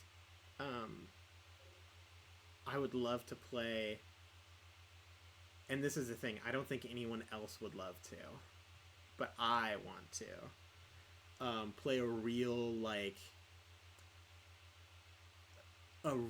grindy one. I think it's... I can't remember the name of it. Oh, man, that's gonna hurt. Hey, Maz, we'll take all the views we can get. Heck, show it to your dog, I don't care. Just set him up with a laptop. But I can't remember the name of it. That really sucks. But like a real gritty, like, grind fest of like number crunchy rules light. Oh my goodness! Like some real Renaissance nonsense. That is so amazing. That is very you. No one else is into it. I'm so down. It's just just one long dungeon crawl. Maz, I am working on creating little summary, quick things for us to put up on YouTube so people can catch up on the mainstream. So that'll be coming out soon. If I'm excited. you want to introduce Lydia people does to a really that. good job with anything that she does. In all honesty, I was gonna say like, Well, with the thank shorts you. and stuff, but it's like, man, she's done like 90,000 different things, and all of them are great. Meanwhile, I'm just suffering over here. Oh man. What do you wanna do? You ever would you ever be interested in running either a D&D game or B some other RPG? I don't know if I'd actually want to run something for you guys again. Which sounds weird, but it's like the group I DM'd for was a very different style than like how you guys play. And so I feel like my skill set in DMing is not what you guys like. Not that you don't like it, but it's not your guys' like favorite thing to do. So I tend to try to steer clear of DMing. I DM for you guys. And you do freaking phenomenal at it. Yeah, but my favorite style of DMing is grindy, number crunchy dungeon crawls. But then you bring in these elements of horror, and you have like the story tone really well, and you understand all the technicality. Like that's because I'm aligning myself to what you guys actually want. If I DM'd. But like, you have the capability to do that. I don't have the capability to do that. Oh yes, you do. You just don't believe that you can. Belief is half the battle, probably more than half. But like, oh man, if you guys played if you guys played in a campaign that is like my style of campaign, I think you would all hate me. Oh, I would hate it. I know I would, because I know I'm very story and character and like develop and you're let's do this thing, and I'm like, wait, no, let's talk about our feelings. Money, power, and influence. That is what I am here for. Just an 18-mile dungeon crawl through scum and terror where there is no relief and you only get short rests. Also, Maz, I will not do that to the middle schoolers because... Scar them before they've even... they wouldn't have a club anymore.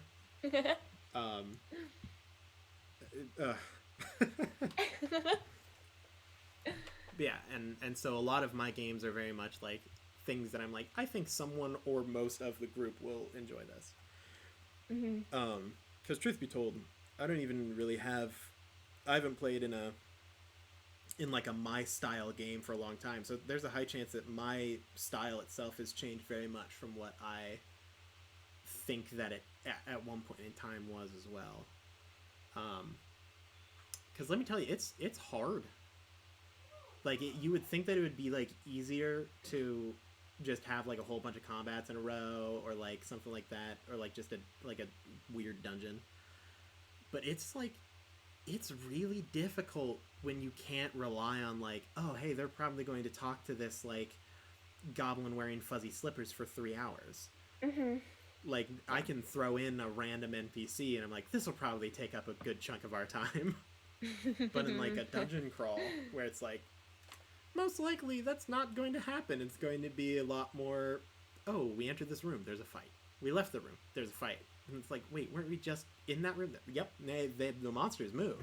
You think that they're just waiting for you? Some of them are. It's like, that's very difficult. There's really no breaks. And it's tough. And it's tough to manage, it's tough to play, and it's tough to DM. Mm-hmm. But I love it. I love the pain. Ha! Oh, you do love to give us pain, as Between the Rows has shown. I'm so excited. I don't even know what I'm gonna do. You're gonna open up wounds and create new ones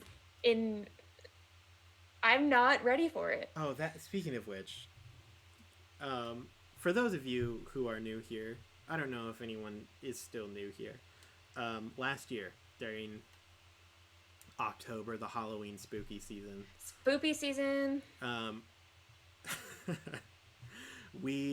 I DM'd a game for the rest of the group called Between the Rows. It was a 6-episode mini campaign that was gothic horror based and depressing. It was great. People died. It was super fun. If you haven't watched it, watch it. Oh, Drew, hey, you're here. Sup, Drew? Thanks for not joining the Zoom call. Could use some Called fresh him blood, out. some entertainment. I mean, it's fine. Could have like sent me a message and been like, "Hey, man, I'm super ready to pop on." Um, but we are going to run another one of these. Excuses, excuses. And I need to send in the Discord. Actually, I'm going to. What I'm going to do. The options, right? Yeah, I'm going to write a tweet, and I'm going to link the tweet. Nice. While you do that, I'm going to talk about the summaries more because Grant told me to. Do it. So the summaries, I'm still not sure what they're going to look like just yet. Aaron. Sorry. I opened Twitter, and the first thing I see is Grant tweeting a day ago, "A block of cheese is just a loaf of milk." Do I have permission to ban him from the chat? Don't ban him from Can the I chat. put him in timeout? No, don't put him in timeout. If this was Zoom, I would just send him to the waiting room. I'm sorry. Anyway, so the summaries. They are going to be like recaps of like every 5 episodes. And there'll be short little videos that'll just quickly run through the big main events that happened, inserting like a couple like clips from episodes if they're like funny or have to do with the summary part for it. But yeah, so then there'll be short videos, so you can just, if anybody you want to recommend it to, they can just go to our YouTube channel, watch through the summaries real quick. I'll have ones that are on like episodes, and then ones that will actually be more introductions to our characters. So then you can get to know the characters and then get into the story. So then as it's going through the story, you know what the characters are and what they're doing and kind of their vibe and things like that. I'm really excited for it. I need to make more progress on it. I have pretty much all the summaries written out. I just need to figure out how I'm going to display it and getting clips and stuff. I have so many clips. I had to go through today and go through my drive because I had so many clips that I ran out of storage. So yeah. I am going to briefly go to the break screen.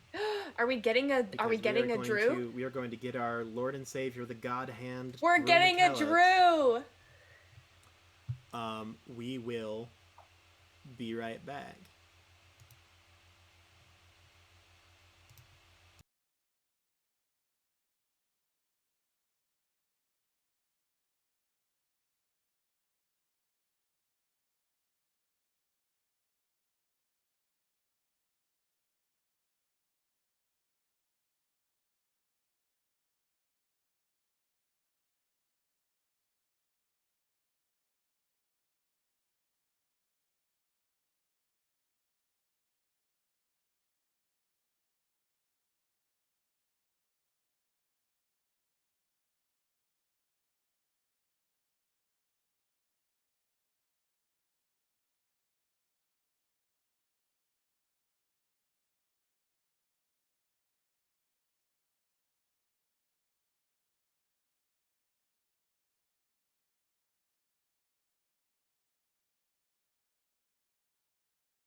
They can hear us again. You're so proud. It's our boy Drew. Hi, Drew. Welcome. Brava. I truly do say brava to the man. You're so proud. Oh, I should turn off the stream off my phone. That way we don't hear an awkward echo in my microphone. I don't know what you mean. Awkward echo? Never seen it. Never before conceived. So what have you guys been talking about? Too many things. He talked about Artificer for too long. I talked about Artificer for like 20 minutes. Artificer. Ooh, yeah. all right. I had to make him Class put the book that could down. have been. She did. I felt kind of bad.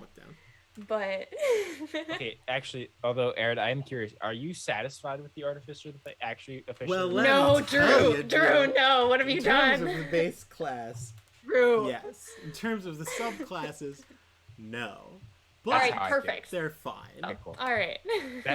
That's how Except for one of the subclasses. The last subclass is great. I don't like.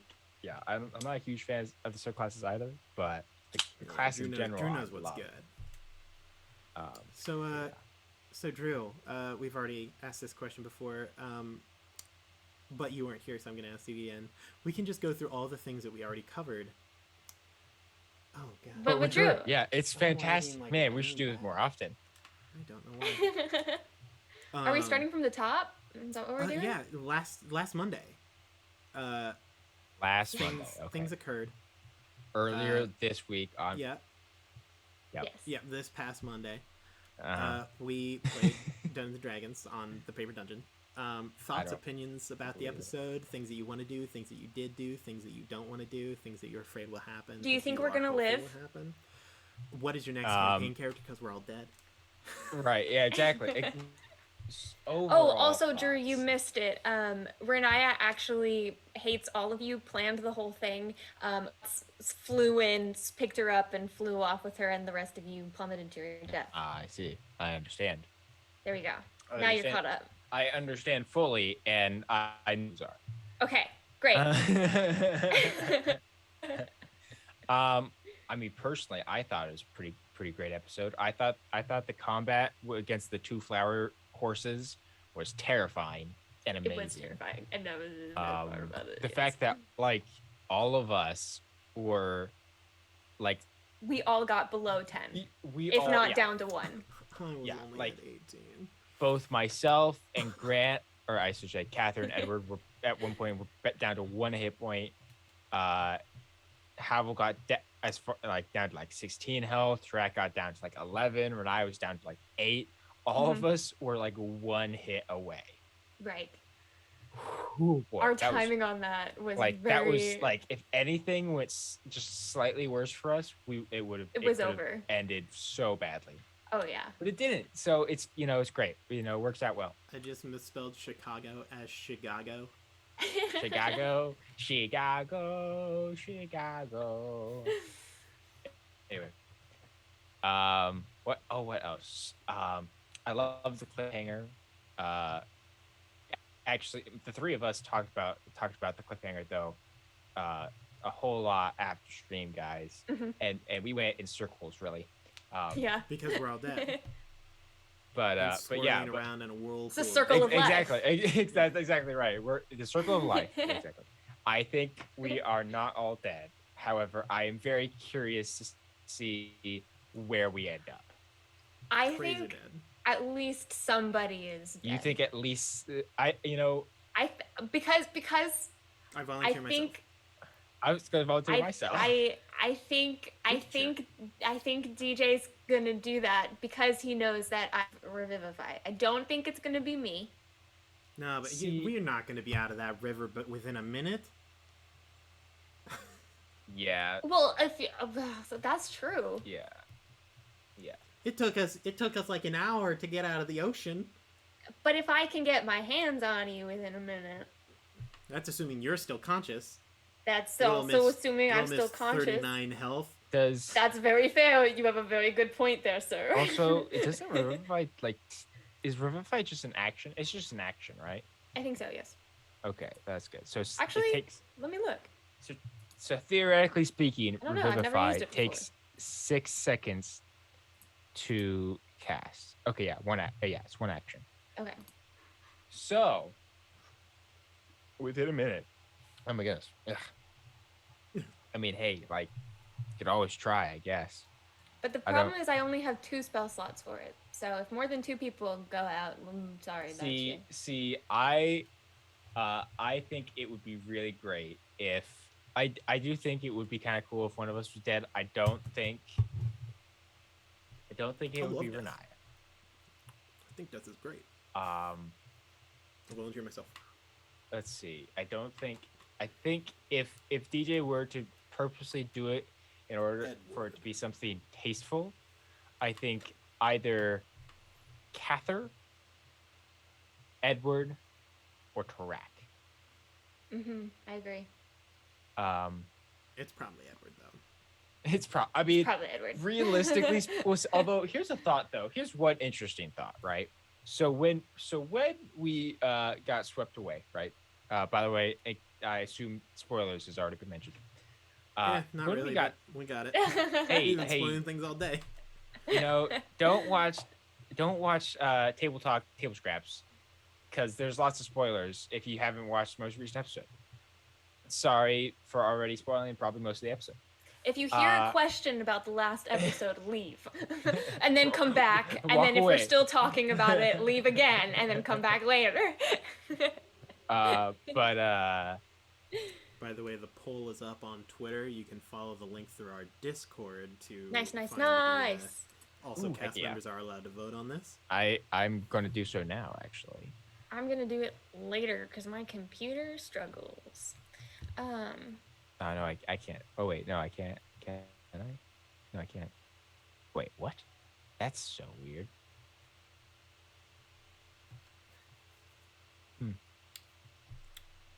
Yeah, I'm actually kinda... also okay if we all die and then have to fight our way out of the Graz's Pleasure Palace. Dude. That's actually kind of awesome. Was that something somebody said in the chat? Did I miss that? Yeah, yes, Maz TPK, then it's Afterlife campaign. Dude, honestly, I would be down for that. I'm kind of down. I mean, not with Renaya, please, but like, I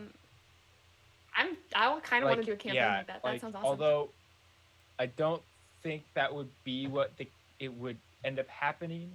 That would be super interesting, though. However, I don't think that's what DJ. I'm just saying, if we have to fight our way through the demon devil wars on a war front that will never end, Gosh, I want you guys to talk to Renaya about this stuff already. I think it'd be great. I can't keep this in a secret anymore. About what you saw when you died? Yeah. Well, I'm sorry, okay? Stuff's happened that has not allowed for me to talk to you. I understand, but I'm going crazy. I'm sure you have, and I'm very sorry. I apologize greatly. I don't know if I ever explained this to you guys. Oh, I have a question for you, Drew. But what was your thing? Well, so because who knows when it's actually going to happen and if it's going to be released. Spoilers for the currently non-existent Catherine Malore show that doesn't really have a set release date right now. Right. But maybe. At one point, Catherine had a vision, and I thought it was very interesting because when I was learning about the book that Cather has, something it's one of his past visions that he had wasn't related to the book, but he learned about when he was when he was learning about the book, like a past vision. He had a moment of deja vu, basically, where he remembered one of his past visions, and I thought it was really interesting. I can't go into crazy detail about it, but I thought it was so interesting, and I really this isn't really related, but it did like help me be like, man, this is really cool. DJ's really cool at DMing. I really appreciate some of this really cool lore stuff that's being hinted at like all the time. Like, I'm sure there are tons of things that if somebody really wanted to, even in the first 40 episodes, they could go back and look at certain things that got hinted at and have like came to fruition at the end of like taking out like Prazius or all these other things. I think it's super interesting. It's really cool. That was just a random thought that I just had that I felt like I needed to share. And that's the place for table scraps. That is the place for table scraps. So, my question. Sorry if you hear weird noises. My tummy's growling. I'm hungry. Yeah, but I have a person mowing their lawn outside. So. I don't. So Cather got to see Grotz for the first time. Kill it with fire. Oh no! How's Cather feeling about that? Kill it with fire. You can't. He's literally immune to fire. No. Kill it with holy divine fire. Holy divine Hold fire. my sword. I mean, he responded pretty well. I mean, okay, so so the thing is, like, Grant and I were talking about this a little bit, because at first, Catherine was like really shocked to see Gross, and he was just like freaking out, but after taking like 3 seconds, he's like, okay, this is actually fairly normal, to be honest. Like, you know, that is actually very fair. Like, I literally interact with 3 different gods of death. Plus Renaya already interacts with Malice. Yeah, so, Malice shows up all the time. That makes sense. It makes sense, Grotz. Her demon daddy, coming around and all that surprising.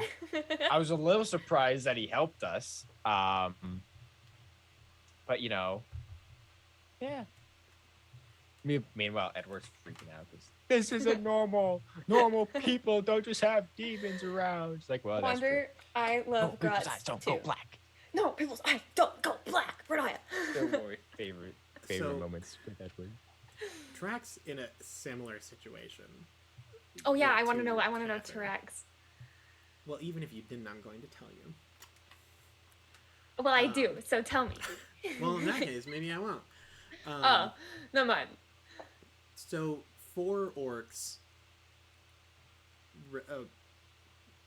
Celestials are a weird situation because you also have to remember the pantheons in this world are very strange compared to traditional campaigns. I mean, for elves, they've got a whole different set of things that go on. Like Casher that doesn't follow. Screw those guys. Don't even care about them. You've got the like Arc Fae that are like basically gods, but also hate the gods. So like some people follow them. Then you've got a whole bunch of other gods that are not considered gods for some reason. But that's just because it's like the common thing.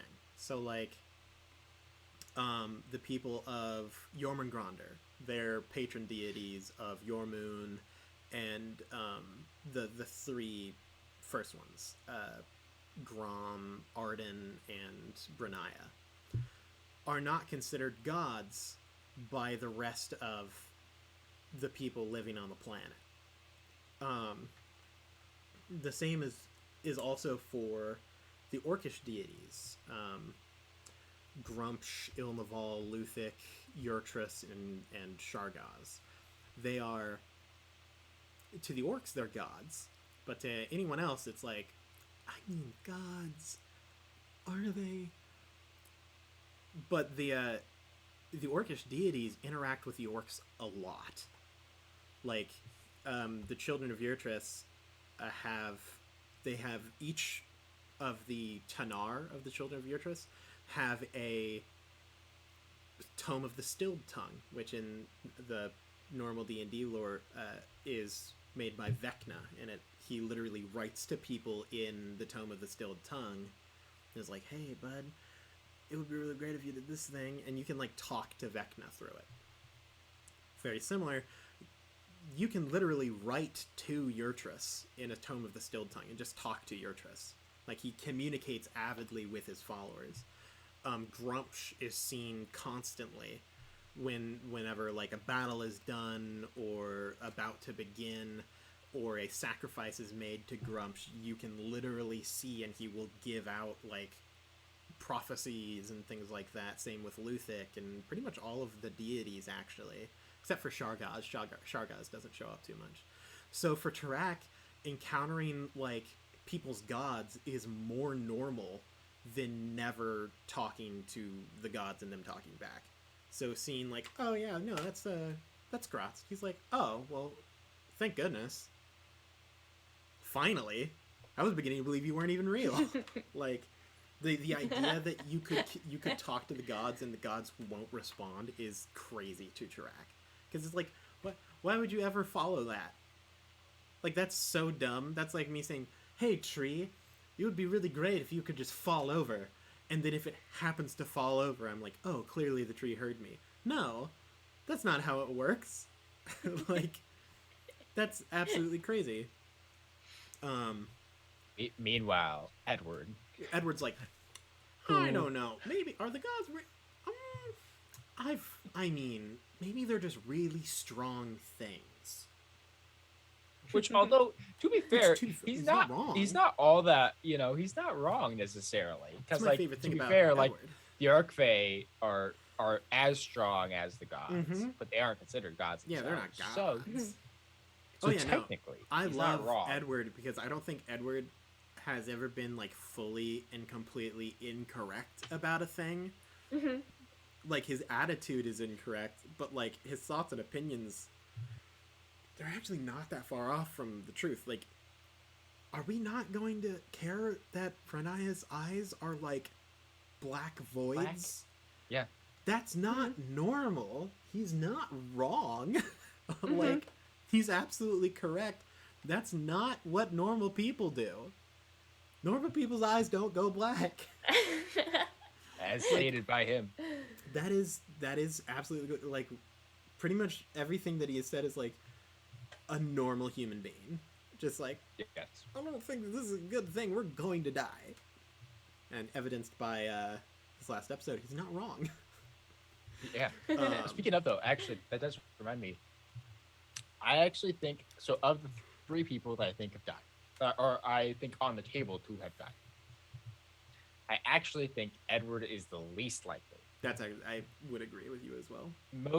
Mostly because Cather was holding, like literally, I fully imagined, because like that's when the true. bridge started to come down, I totally just scooped the guy up and started running. And I imagine more likely than not, like as we would have started to like get swept by, as much as possible, Cather would have just wrapped himself around him to try and protect him.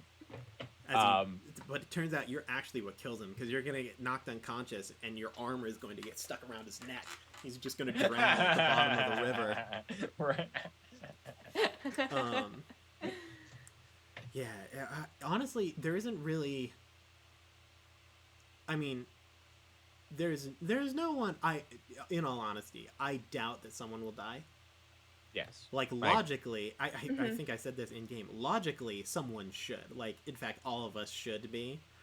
But then again, the amount of things that logically should kill you in a Dungeons & Dragons game, we have, like, already survived through. Where it's like, oh, Tarak fell from 300 feet in the air. That kills people. I'm fine. That kills people, Carl. Yeah. Well, yeah. Like, actually, I kind of find this funny because Ryan and I recently had a discussion about like people falling from the sky and surviving like without parachutes or whatever, and like the highest that somebody's fallen like up from the sky was like 30,000 feet. Oh yeah. But the funny thing about Tarak falling from the sky is like, okay, he literally fell from the sky from 300 feet and was fine. Yeah. Like, death no. is a social construct. I'm like, hey man. Like he's fine. Which actually, so this is that reminds me, Aaron, I think we've talked about this a little bit. I think it would be a lot of fun for maybe like a short-term campaign to do like a really like hardcore rule set. And we've talked about this a little bit. Meat grinder. And I think personally, one of my favorite possible rules for that would be like actual like physical damage, like getting like bloodied or getting brought down like quarter health, like starts to actually like you can't like say permanent injury. not even and just because it is still D&D, like it could still be like, oh, you're able to still patch yourself up in like in a long rest or whatever, or like a couple long rests. But like I personally love the idea that like after you get down to like a quarter HP, like all your ability checks are like at disadvantage or whatever, just because blood loss, and stuff, and you're just exhausted and tired. Personally, I'm gonna agree love with that. Maz here. I think that when you get hit, I deserve to punch you in the face. Just bring the damage into real life. Sure. Yeah. Okay. Whichever one of us gets knocked out first. Facts. All right. I'm getting punched a lot more than you guys. So this is a kind of side thing off of that, but I saw this one thing, and DJ kind of does it a little bit, but only when you're literally dying. But it's this idea of when your character gets knocked down to 0 hit points and is making the death saving throws, they're still conscious. They can still say things. They can still see what's going on and things like that. They just can't do anything and they can't move. Yep. So you can still speak and you can still see your friends. Because it was like in the thing I saw where they were talking about it, it was, I think, Curse of Strahd, and this character was about to die, but they made a joke that made Strahd chuckle, and so Strahd actually spared them because they made this joke while they're in the midst of dying, and Strahd appreciated that. And so I just thought that was really, really like a cool concept. Absolutely. I mean, I know for me, like, theoretically, when/if Tarak dies, I don't have anything. I do have one thing that, depending on how he dies, he would say, like, post-legit death, but I really hope that DJ lets me have a, like, you guys try to get me up after I'm, like, legit dead, and I'm allowed, like, a 3-minute moment monologue before I actually die. Aaron, you have to stop making me cry. So basically, Aaron, what you're saying is, like, because like he's done with Renaya and Havel having a moment, like a last words moment. Yeah, but I want my last words moment to be Tarak after I'm already dead. But like Tarak would just have like just this huge monologue. It's so ominous when you go back to the episodes and DJ never says like you die or things like that. He was always like, is there anything you'd like to say? And and that's how you know it's your last words, and it's so ominous, and I love it. Anyway, I just now I'm just picturing Tarak like after like he just, when he dies, he just taps into like a Zel Barbarian like energy just for a few minutes, just to sustain himself long enough. That way he could just have this ridiculously long monologue as he's dying. Ryan gets his monologues while he's alive. I deserve one when I'm dead. All right. This is my request.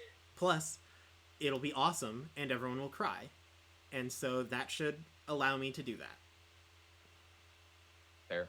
If I say that in stream, I'm, hey DJ, can you give me like 2 minutes to make everyone feel real bad? I guarantee you. He'll be like, yeah. I mean, he would totally do it. will. DJ he totally will let you do that. He loves drama. He loves to watch me cry. Don't we all? He's like the number. He's the president of the Make Lydia Cry Club. Tears bring people in. All right. Oh my. People watch for legit tears. Why do we have 9 people watching us talk about Lydia crying? I don't know. It brings people in. I'm telling you, Lydia, we're gonna need some waterworks here. Oh man. Well then. That's all. Also, can we just, speaking of Lydia, can we also just talk about the fact that Lydia is just ridiculously good at art? Oh, we also talked about that. Welcome to the second thing that we talked about on the stream. Oh gosh.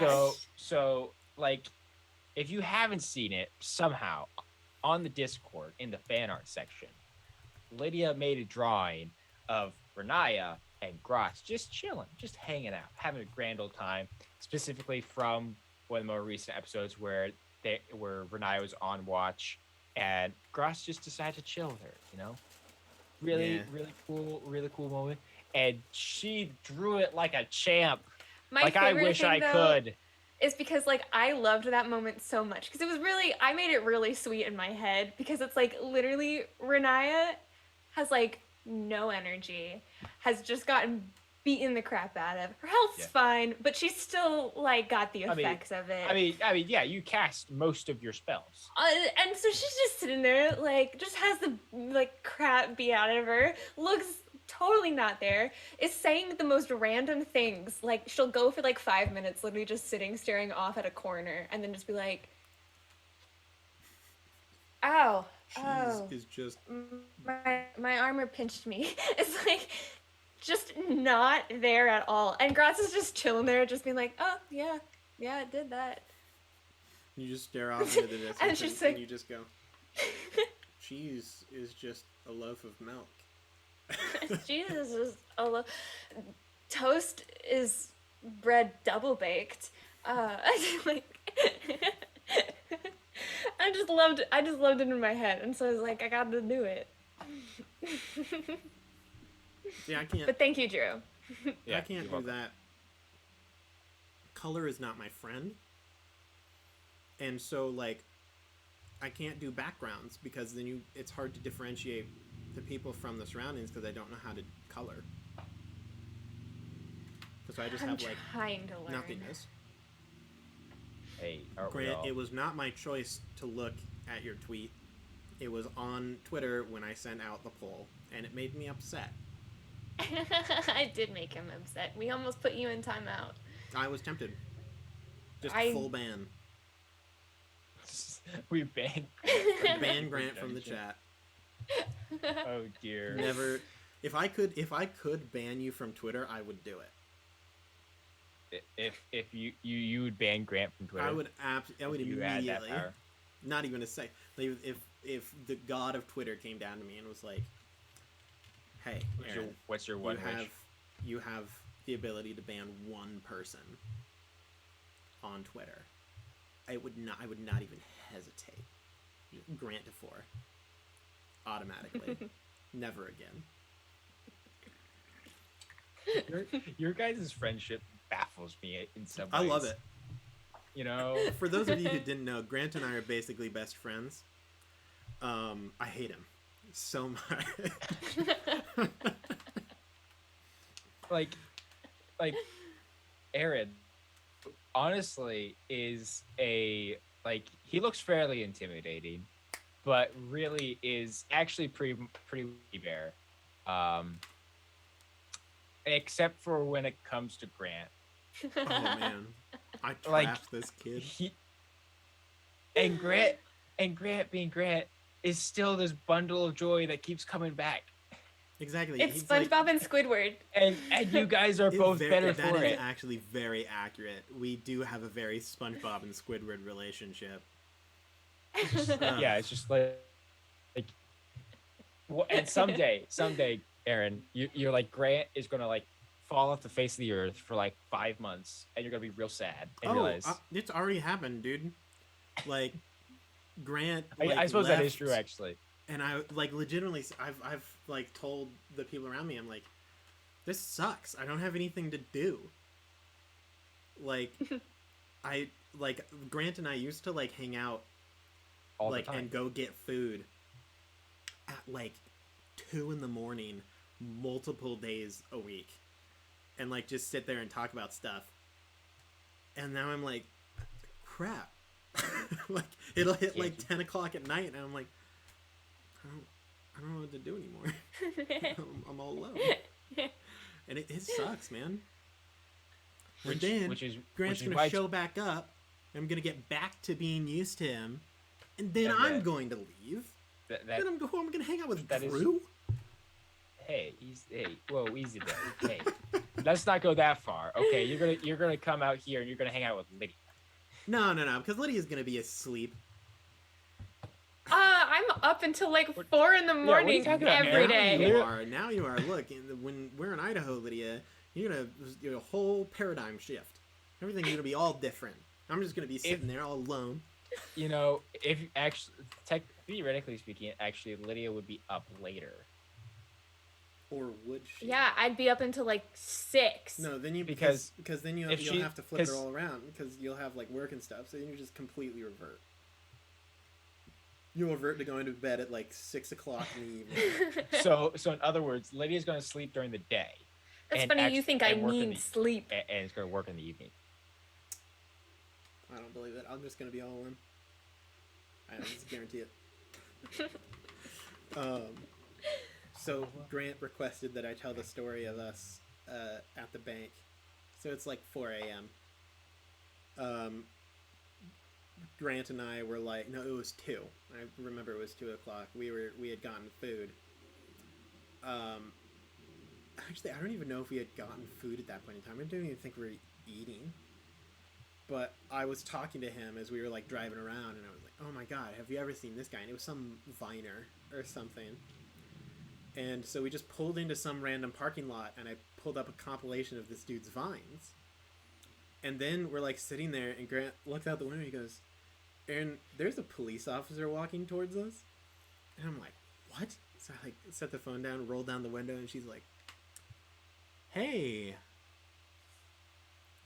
doing anything? What are you up to? And we're like, we just driving around.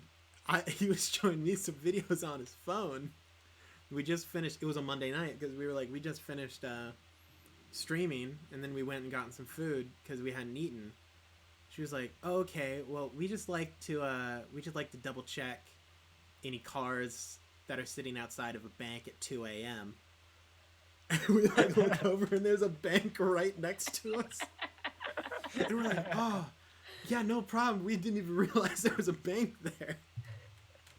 It was one of the most interesting interactions I've had with a police officer in a long time.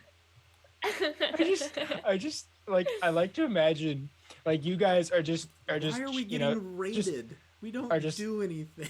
Wait, we're getting raided? Wait, what? Thanks for the raid. Hey! We're just Nice. hanging out talking about me and another one of our players in the regular Monday campaign eating Taco Bell in front of a bank at 2 a.m. This isn't actually a Dungeon. We aren't actually playing D&D right now. We're talking about Dungeons and Dragons. Right well, now we're talking about Taco Bell in a bank. Because but I don't know. If you want to see us actually play Monday nights starting at 7 p.m. CST, we have our regular campaign. Also on Wednesdays at around noonish, we will sometimes be playing on what we call table scraps. If we aren't playing you, we will be doing what we are now, which is just talking about D&D and kind of our own personal lives and stuff like that. It's our just chatting stream. Yes. Feel free to actually check out the campaign. We have it on podcast and on YouTube. You can find us, The Paper Dungeon, on YouTube. Thank you all for showing up again, once again. We are also on Spotify Welcome. and Podbean. Someone has probably a link thing to like all the stuff we have. We also have a Discord. Great. Yeah, where you can check us out. Grant in the chat is also one of our players, but he couldn't join us, which is why we aren't actually playing Dungeons and Dragons right now. Andrew was late. Well, I'm sorry, I had to work. You have like a job and stuff. Lame. Thank you, Matt. See, unfortunately enough, more recently, Wednesday has become one of my busier days. Oh, well, get wrecked. So it's just like actually like being able to make it here even for just a couple hours, just like yes. Who knows? Maybe we'll switch over to like Thursday afternoons, depending on when that whole Dungeons & Dragons things. And if that works better for the rest of the people in the cast, I'm totally able to do that. We'll figure. Yeah, we'll figure. But yeah, thanks everyone for showing up. To our not playing Dungeons & Dragons stream. Dungeons and Dragons chat. I'm Aaron. Yeah. All three of us are players in the regular campaign. I DM for the Wednesday campaign whenever that actually runs. And I also run some other miniature campaigns that you can find on our YouTube and stuff like that. I play an orc. Lydia plays a demon. I've really. You know. Favorite D&D moments in any game you've played. All right, Grant has hit us with a question. She took like 3 steps forward, 2 steps back. She's going. We'll see. All right, Lydia. Wait, 3 steps forward and 2 steps back? Or Actually, 3 Lydia steps or forward Drew. and 2 steps back? Grant has sent us a question. Oh, of course So Grant has. any one of you can start off. Favorite D&D moments in any game you've played? In any game I've played. Mhm. Paper Dungeon's been my main. Ooh. That's like actually like lasted. I mean, So oh, if I I have one. if I include the paper dungeon, I would say like taking my oath was really cool. Getting to kill a giant with my first ever critical divine smite was pretty cool. Oh yeah, we're both paladins, by the way. That was that would been pretty cool. Outside of the paper dungeon, at home games that used to happen before the paper dungeon even existed. I think my favorite moment was in one of the first campaigns I ever played. I played a wizard, and I got to a high enough level that I had access to the telekinesis spell. It's a good one.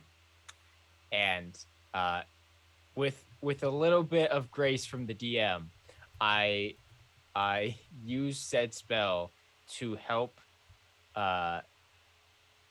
basically land our we had this skyship that was going to crash land, and I helped to mitigate most of the damage by using telekinesis on the front of the ship. Nice. effectively saving most of the ship. So yeah, I think those were some of my favorite moments. My favorite not paper dungeon was my first time ever playing a druid, and we got trapped in a like barn, and then it was like set on fire. It was meant to like just trap us in there, and then we're supposed to navigate out. I literally got us out in like a minute by doing mold earth under the door, and we just like dug a hole out and left. And I completely ruined the whole encounter. But it was just a, is this dirt? And they're like, yeah. I'm like, mold earth. Come on, guys, let's go. And then we just wiggled out. Honestly, I was expecting you to say that you just turned into like an elephant and just busted through like doors or whatever. No, that's a good idea though. And then paper dungeon. I mean, as of right now, Graz is on the mind, so anything with Graz is my favorite. I really love whenever Tarak and Edward interact. Oh my goodness. Those are my favorite interactions.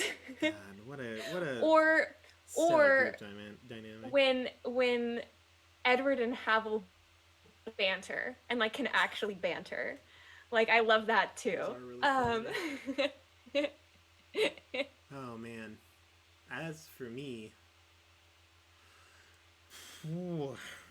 that's tough. I think my favorite episode though has been the one where we went and had the party, and wait, which one? Where Nia and Edward got drunk, and there was the bone marrow and Waiter. and the waiter. Gotcha. Waiter. Give me some more toast, please. That was so fun. Toast coming, Track. Keep it coming. I'll never doubt you again, Track. I'll never doubt you again. If you haven't seen it, what episode was that? That was like episode. I think don't we have a shorter? It's clipped on. Oh, that's true. TikTok. You can find it on TikTok. You can find it on YouTube Shorts, and I think it's on Instagram Reels too. It should be on Instagram. Go check it out. We and while you're at it, check out the rest of our shorts at the same locations. The clips are so funny.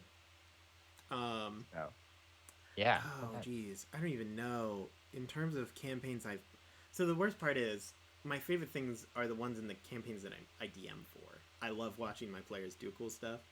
But as for games that I've played in, what my favorite moments are... Oh, man. There was a really great one. And it was hilarious because it was necessary, but it was also terrible. I was playing Curse of Strahd I have DM'd 4 or 5 times and played in at least 4 to 5 games. So I know Curse of Strahd pretty well.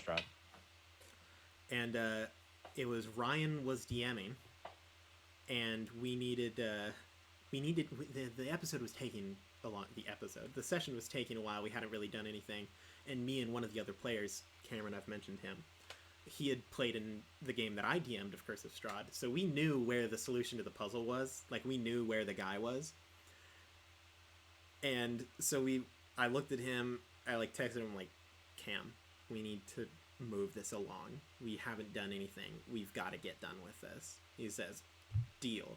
So we just like section by section logically put together each of the thing, and then like 2 like SWAT team members, we like bust in the door. I move around the corner. I'm like, get on the ground. And we're like yelling at this random dude like who's behind the counter. He's like, what? And we're like, we know it's in the attic. Get down. He like lays down on the ground. We go up, we buy a thing. We end up busting through the window and then burning down the building as we run like away. And the DM's like, Ryan's like, so you just leave the guy in the house to die? And we're like, he's a criminal. If he lives, that's on him, buddy. And we just book it out of there with like vampires chasing behind us on the roof. Oh man. That is very fair. So that same player was playing a character named James, and my character never referred to him by name. It was Jimothy, Jared, Jack, Guadalupe. Like it was I never referred to him by his actual name, partly because I can never remember names and partly because it was hilarious. But then his character was like, I need to stop this. Like, this is dangerous, and I found this, like, I kind of just want to settle down, put some roots down. And so then, like, as he's like, bye, and he's like standing in the doorway, I'm like, it was a good time, James. And then I like walked away, and everyone was like, oh my god, because we'd like played together for like 6 months, and I had never called him by his actual name. And then, as Grant mentioned, we were all going to like move to college. Like all of us were like scattering. That was probably like the last session that we were going to play of that. So that was another good one. There was another time that I played a barbarian named Conan O'Brien. And I rode a direwolf and then killed another direwolf while riding a direwolf, and then also killed a third direwolf all in one turn. It was a good round of combat. But yeah, those are probably those are pretty good ones. I don't do it with Renaya, but I kind of don't really have time to do it with Renaya. But with my other characters, I have special journals for them, and I write my session notes as the character. So the bard I had, I would actually, she was, her main thing was poetry. And so I would literally write poems for the other players in the party we had. And it's literally sitting like right over there. But I had like actual like poems in there and things like that. And then my druid who did the Mold Earth, I have one for her, and she not the sharpest crayon in the box. And so, but she would literally, so she also struggled to write. Like she could write, it was just really like difficult to do. So she would write, and it would just be chicken scratch, and then she'd just give up and draw what happened instead. So I have a bunch of little like stick figure doodles in this journal and things like that. Yeah, I tried to do it with Renaya, but things were moving too fast. Very quickly. There wasn't really a whole lot of time. There wasn't a lot of time. Now, yeah. I was just gonna say, Aaron, I did remember actually another one of my favorite things that have ever happened in the campaign that you DM'd actually. Your old campaine back that we used to play. The like long one. Yes. Rest in peace. On the world of Marith. Hey, one of these days I'll DM it on Table Scraps. One of these days I will. I'm ready. Let's do it. But I think one of my favorite moments from that campaign was when we're riding against, I can't remember what the actual name of the person was, of the really snobby god spawn. That Oh, was Gareth. uh no, not Gareth, because he was the one that turned into like a starfish. Oh yeah. Oh shoot. Oh man, Uh, I don't remember his name either. so just a little bit of context. An old campaign that Aaron had run years ago now for myself and a few others was this more or less post-apocalyptic world where like all the most of the gods had left except for the god of The god of the abandoned. yes. He was and required now to stay. and now everyone was abandoned because so yeah. Yeah. And so and like most of the world was like super dangerous to traverse, and like there were like a handful of these safe cities that were all governed by what were called god spawn. They were like demigods, who had They had been godlike power. granted divine power from the god of the abandoned because he now controlled every domain. And he was like, Yes. I can't really control all that, so here you go. And so in one of these cities, the Godspawn had become just more or less corrupt, and just like didn't actually like try to fulfill his duty to protect his people. Oh yeah, all More of them got specifically- wicked crazy. More specifically, my people, my character's people. And so what was really fun was when we were riding on basically hoverboards to go to war against this Godspawn, and one of the MPs that Aaron made literally is just flying with the electric guitar in hand, just playing metal music while Oh we're yeah, flying into that was war. absolutely a thing. It was so funny. I literally was able to picture it in my head of this guy just totally head banging while just flying to his death, basically. Oh yeah, some of my so as I said, a lot of my favorite moments are from when I was DMing and my players did really rad stuff. Like that's like some of my favorite things because I really try to present opportunity for people to just do super sick stuff. Oh, I have a question for Drew when we're done with this conversation. Okay, I will be fast. But Take I your think my time. favorite thing my favorite moment that was like, this is so absolutely sick, and like, because there's a lot of things that contribute to like a really rad moment where it's like it can't just look cool, but it has to like accomplish something really cool, or and like actually work. Like those are the things that really matter to me. And so in that same kind of fight where they're dealing with this, it was the floating city. They had acquired basically a flying pirate galleon. Mm-hmm. And so they're on it, and at one point in time the boat gets damaged, and the flying power gets interrupted, where it basically operates on solar power that converts sunlight to electricity that magnetizes the boat and allows it to flow on magnetic currents. But the connection between the electricity and the sunlight was severed. And Ryan, who was one of my players at the time, was like, Aaron, I have an idea, but I don't know if I can do it. And my kind of rule of thumb is, if it's cool enough, I will let anything work, but it will probably come at a cost if you want to manipulate how something would normally go. So he was like, all right, I've got the spell Cloud of Daggers. I would like to create the Cloud of Daggers, but I would like the daggers to line up and connect tip to hilt in an arc around to attach to where the electrical current is coming from. So that way the electricity can come down to where I'm standing, so that way we can reconnect the electricity to the magnetics and then like jumpstart the boat. And I was like, okay, that sounds sick, but you won't have enough daggers to fully reach the location. In order to make that distance, you would have to let the lightning go through you, and you be the last conduit. Oh, nice. And he's like, I mean, if I don't, we all die. So he casts the spell, connects it. I roll the dice. It basically did the damage of chain lightning. It just full on kills him. Oh, like, wow. Just absolutely, like, insta-kill.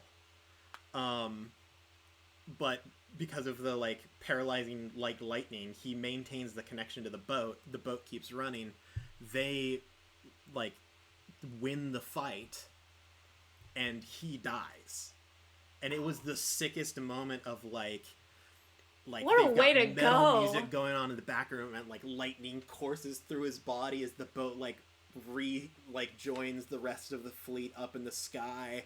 Like, one of them is launched onto the back of this like mutated giant starfish, holding together parts of this floating city. Gosh. And like stabbing it in the eye, and like all this like crazy stuff is going on. There's spells being cast and like arrows being shot, and it was perhaps my favorite scene I've ever DM'd, just in terms of a like aesthetic position. Like it was absolutely, like, I would love like art of that scene, even if it's just the boat like lightning arcing around the bottom of it as like the sun like rises in the background behind this like floating city that's been burst apart. Like, I tell you what, Aaron, oof. And if I ever get good enough, give like in about a year, one of the two of us can do it. I'm sure. Maybe we'll just all have to focus on a different part. Actually, that does bring up a good point. So for the paper Dungeoneers who are watching, I myself am not very good at art. Both Aaron and Lydia are better than me at drawing. However, I want to learn, and it has always been something I've wanted to learn how to do, and so I've been trying to learn. Like, I have, like, there's an online course that I paid for like years ago. I'm like, hey, sure, I'll try this out. Why not? It won't do any harm. So like, who knows? Yeah, maybe in like a year, the three of us could collab on stuff, and honestly, that would be I would love that, personally speaking. Like, I'm so in, dude. Like, if like say like Lydia, I don't even know how it would work, but maybe Lydia like was the main person who did like most of the coloring, and like maybe Aaron was able to like sketch most of like the people and the positionings, and who knows, maybe I would get pretty good at like landscape stuff, and I could draw out the landscape in the background or whatever. I think that'd be cool. Yeah, man. There was a lot of really sick moments in. I don't mean to brag, but in that game, there was some really cool stuff that happened. It really was. I miss that campaign, dude. Like, that is like one of the which I find really funny, because at first, personally speaking, I did not like the campaign at first, actually. But after the first couple sessions, it really started to roll, and I really enjoyed playing it. And it was a lot of fun. There was I'm trying to think of all the like cool things that were in that world. There was a lot of cool things that happened there. Oh man. Yeah, I would love to bring people back to Marith. I would like to play it in a like, even if it's like a one shot or a small campaign, or even just playing it on Wednesdays for table scraps. And I don't know whether or not it would be the same Marith that like Drew, you guys played in, like that post-apocalyptic. I could do it after you guys had ended. So basically, what the whole plot of it kind of ended up being was Ryan's character had eventually left when he and DJ moved to Idaho, but I kept his character around as an NPC, and so they were traveling to these different cities and kind of unlocking it, and his character was trying to release the other planes from their bonds. And so right as our last episode was they found basically a giant mech, that was like a colossus, to fight against this god spawn in the city above. And they literally sat down. They were like, "This is going to be the like final supper, before we like Go toward potentially death. destroy a city," and that's where Yeah. we stopped playing. But then, little behind the scenes, Ryan's character was also in that same city, about to like unleash the like last of the bonds needed to like rip the world into pieces and cause the like different planes to re-enter the material, That would and be really basically interesting. cause a second apocalypse. It was going to be great. That would have been really interesting. So we could play it pre-apocalypse. We could play it like before Marith became the world that you knew with the 6 cities. We could play it at the same time, like just in a different place, just a side thing that's going on when it is, or we could play it post second apocalypse. Those are all definite possibilities. And I don't care which it is. I think it would be great. So my personal opinion, I think, and this is mostly just because I really want to play my character who I was playing in that campaign again. I can't actually remember. I'm blanking on what his actual name was. So, for those of you who don't know, I am like one of the only people in the campaign who really likes like unique, actual like fantasy sounding names. I played Tarak. Well, okay, for like the main campaign, we all have that, but like for the most part, yeah. I am the one who comes up with some of the most. I come up with really ridiculous names sometimes. Yeah, there's a lot of apostrophes. Yeah, like there's like one of my like favorite characters is actually I did this to myself. I have one character that is Savadin, and another character that is Savadith. Freaking yuck. And Eolk. When we just resorted to calling him Yuck. Yeah, I remember now. Savadin was an Elven Ranger and he was the one who was who I played in Aaron's campaign, and I had just gotten like a brand new the Godslayer bow compound magic, like this really cool, like probably equivalent to like I don't even know like how I it was like how rare of magic item it was, but like really powerful magic item. I didn't get to use it once. Yep, it was a bow. So, in order to power like the Colossus and basically as just a massive energy source, there were these like shards of divinity that were also what was needed to like rend the world, to like keep it locked away from the other planes of existence. And they had met the last of the deep dwarves, the Svrf Neblin, and like freed him from like petrification.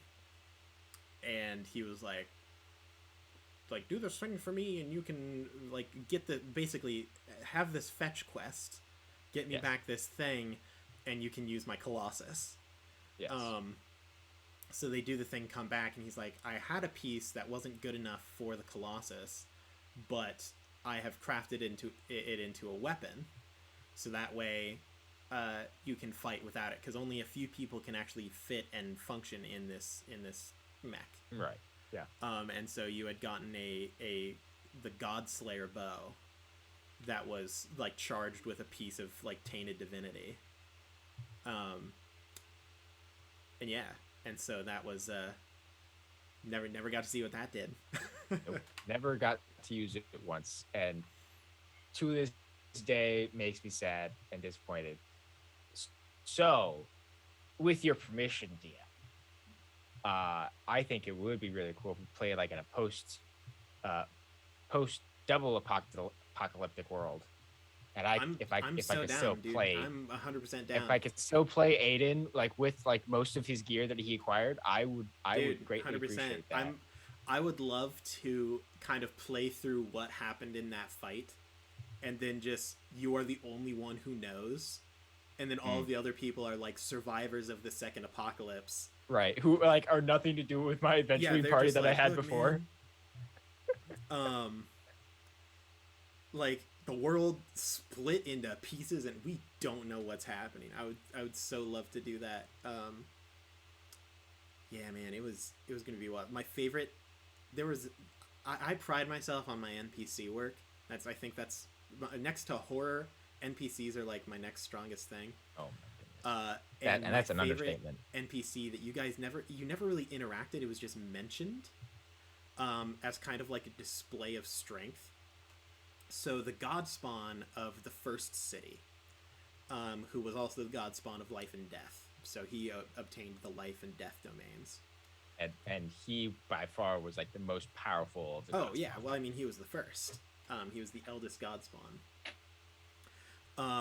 At one point in time, the people of his city rebelled, and so they met some of the like rebellion, like their like ghosts and like a revenant and stuff like that. But they attempted to rebel, and so what they did is they lured the god spawn into like the sewer system. And basically it was a room entirely filled with cannons, like just massive artillery cannons, all pointed in the middle, fired on him at once. Absolutely obliterated him, except for like a fingernail. And from that fingernail, the godspawn fully regrew his body, hunted down every member of the rebellion, and killed them except for one, the one that tried to run. As him being like, this is clearly a sign of repentance, I will spare you. So he gave the person immortality, but not rejuvenation. So like the dude would live forever, but his body would still decay. And so the only thing that still worked was anything required to speak. But he was also cursed that the only thing he could talk about was how the rebellion failed. And how it was like, you should never revolt against the god spawn, because this is what will happen. And so it was just a person, the remains of a person chained to a chair, that the only thing that still functioned was his like mouth through lungs. And then everything else was just like rotted, decrepit corpse. It was great. That was also kind of where this campaign is where I really got into my horror stride. I was gonna say that, like, when we've encountered that room, I was terrified. Oh yeah, because I'm just like, especially like after we figured out like what this room was for, it's like, okay, they literally like almost atomized the guy, and he came back. Mm-hmm. That was a gulp. And we're supposed to, huh? Yeah, there was also the he wasn't a lich, he was a god. He was like half celestial. If a lich is like a human who became undead, or like a mortal who became undead, this was an undead who almost became a celestial. Like or is he talking about the person that got cursed? Almost became a celestial. Like he was at when the god spawns were created, the god of the abandoned and like the homeless, gave them complete power over one of the domains, or a few of the domains depending on what it worked. So like one of them got like the domain of law, and stuff like that. Another one got what did she get? The like domain of love and stuff like that. So not like actual cleric domains, but then the first godspawn got domain over life and death, where he's like, I can fully, death holds no sway over me. And in fact, it extended to the people who lived in the city. This is one of my favorite things I've ever homebrewed as well. There was another race called, was it the Reborn or something like that?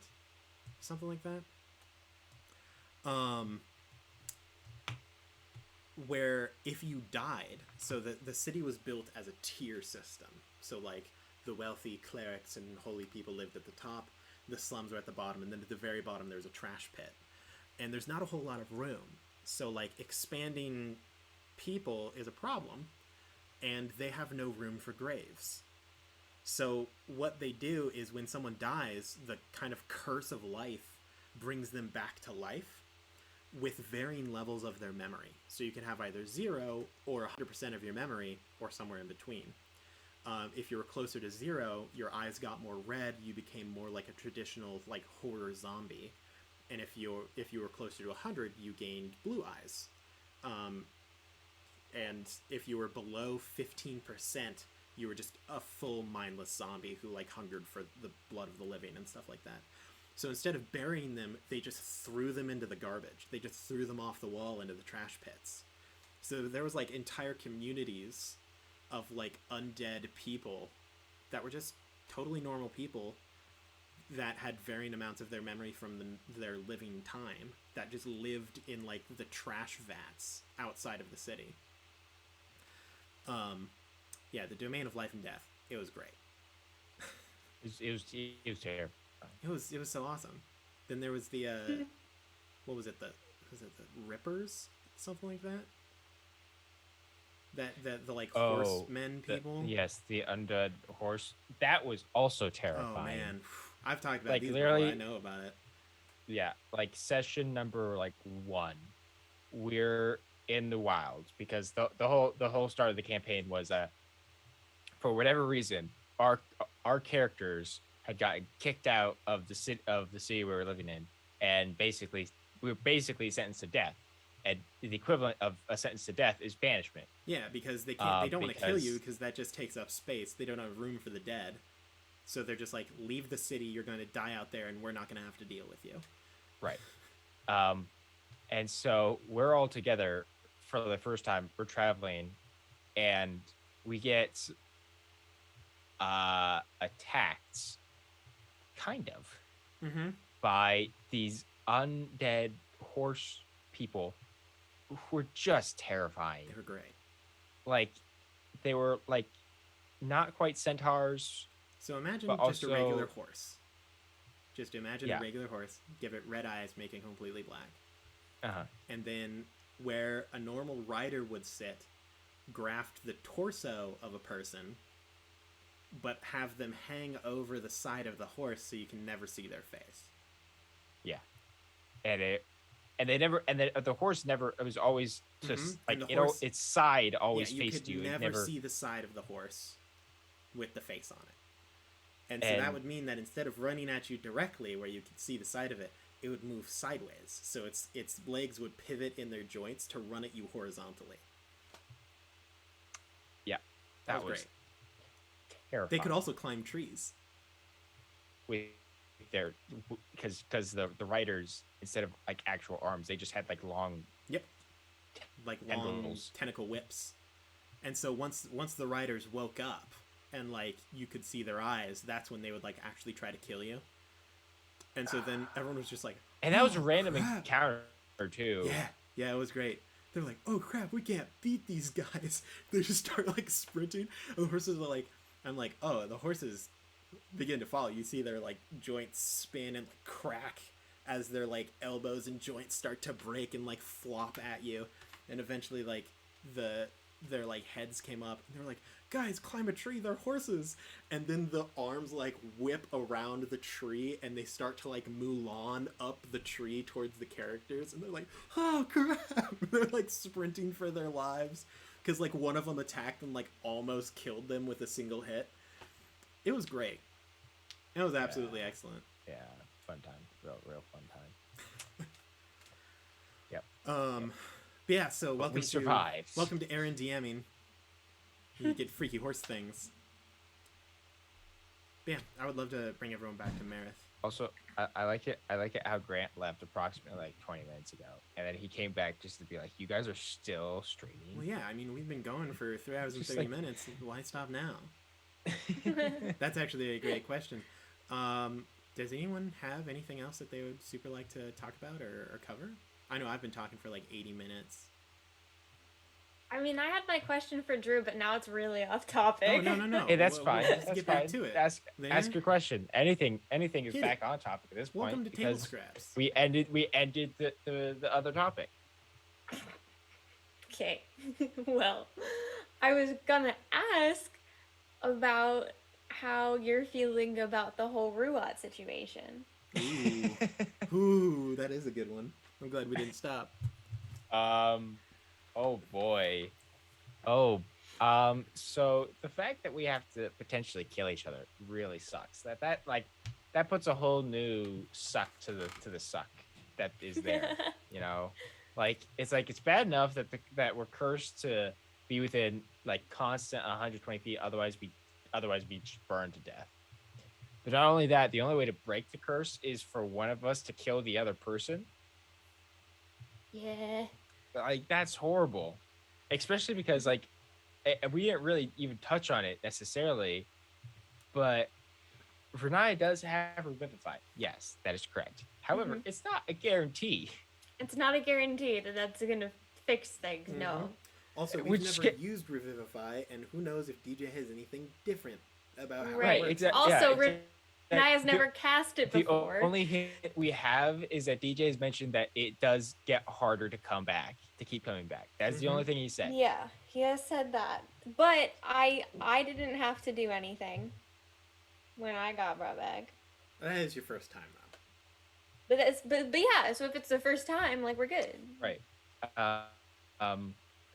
So yeah, I'm really curious to see what happens. Personally speaking, I mean, like, if it came down to see the thing is, right, if it came down to it, Cather would want to be the person who got killed. But then, like, it'd be real awkward if, like, he dies, he gets killed or whatever, right? And then Renaya, like, can't bring him back. And then they just have Cather's dead body, and they can't bring him back. I would just like to bring We're up like, the possibility. you know, this should be a great cinematic moment. Mm-hmm. Cather, we're in battle. You get struck down. You fail your third death save, or someone else like hits you again, or something like that. Probably you fail your third. But then, I mean, with my rolls, your DJ says, "Is there anything you'd like to say?" And you just go, "Melora, finish it." And she stabs you in the chest, and that's how it goes. I mean, yeah, This is what I would like to volunteer as how Cather dies. Yeah, that is your official contribution. That's his submission to the. But overall, I do think it's super, super cool that that's how the curse is broken, because it's way more interesting, I think. Yeah. And just just cast a spell or something.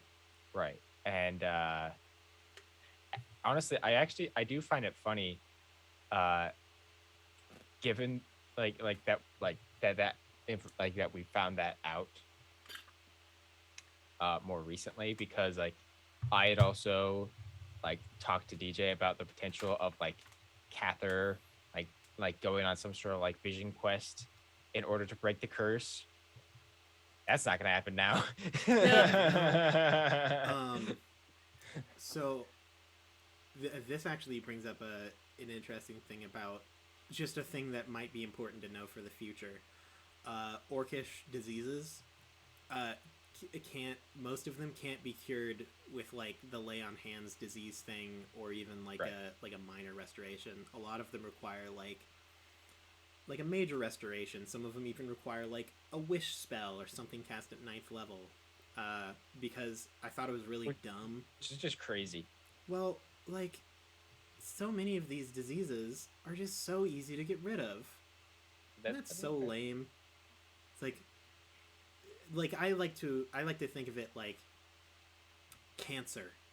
Cancer shouldn't be that easy to get rid of in a fantasy thing, as just 5 hit points.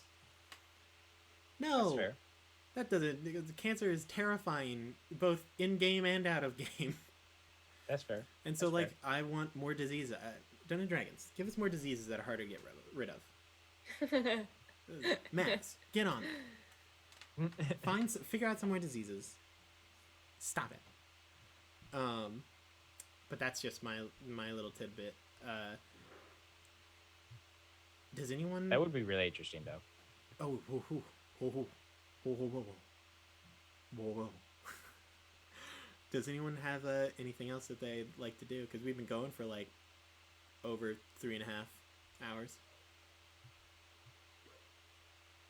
Speak now, forever hold your peace. Is that a strong no from everybody? Does anyone in the chat have any more questions?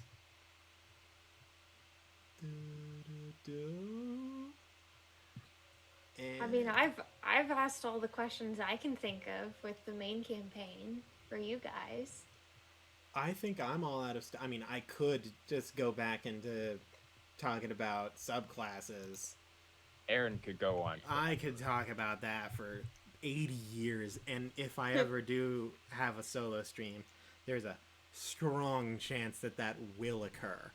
I'm just gonna tell you all now. I'm just waiting. One of these days, we're gonna do a table scraps, and it's gonna be just Aaron. Mm-hmm. And he is going to like stream for like 24 hours. Oh yeah, I'm not even gonna realize. And he's just gonna keep going. Mm-hmm. Like, I have so many Dungeons and Dragons books to go through. And here we see Barbarian subclass number 76. It struggles in the realm of defense, but has a strong offensive capability due to its 7th level ability. Just talking for 24 hours. Oh my goodness. Well, it has been a blast, everyone. Thanks, everyone who stopped by. Thank you for the raid. Yes, thank you to Mr. all Summer 360. all the raid people. I don't know what the channel is. I lost it. Hold on.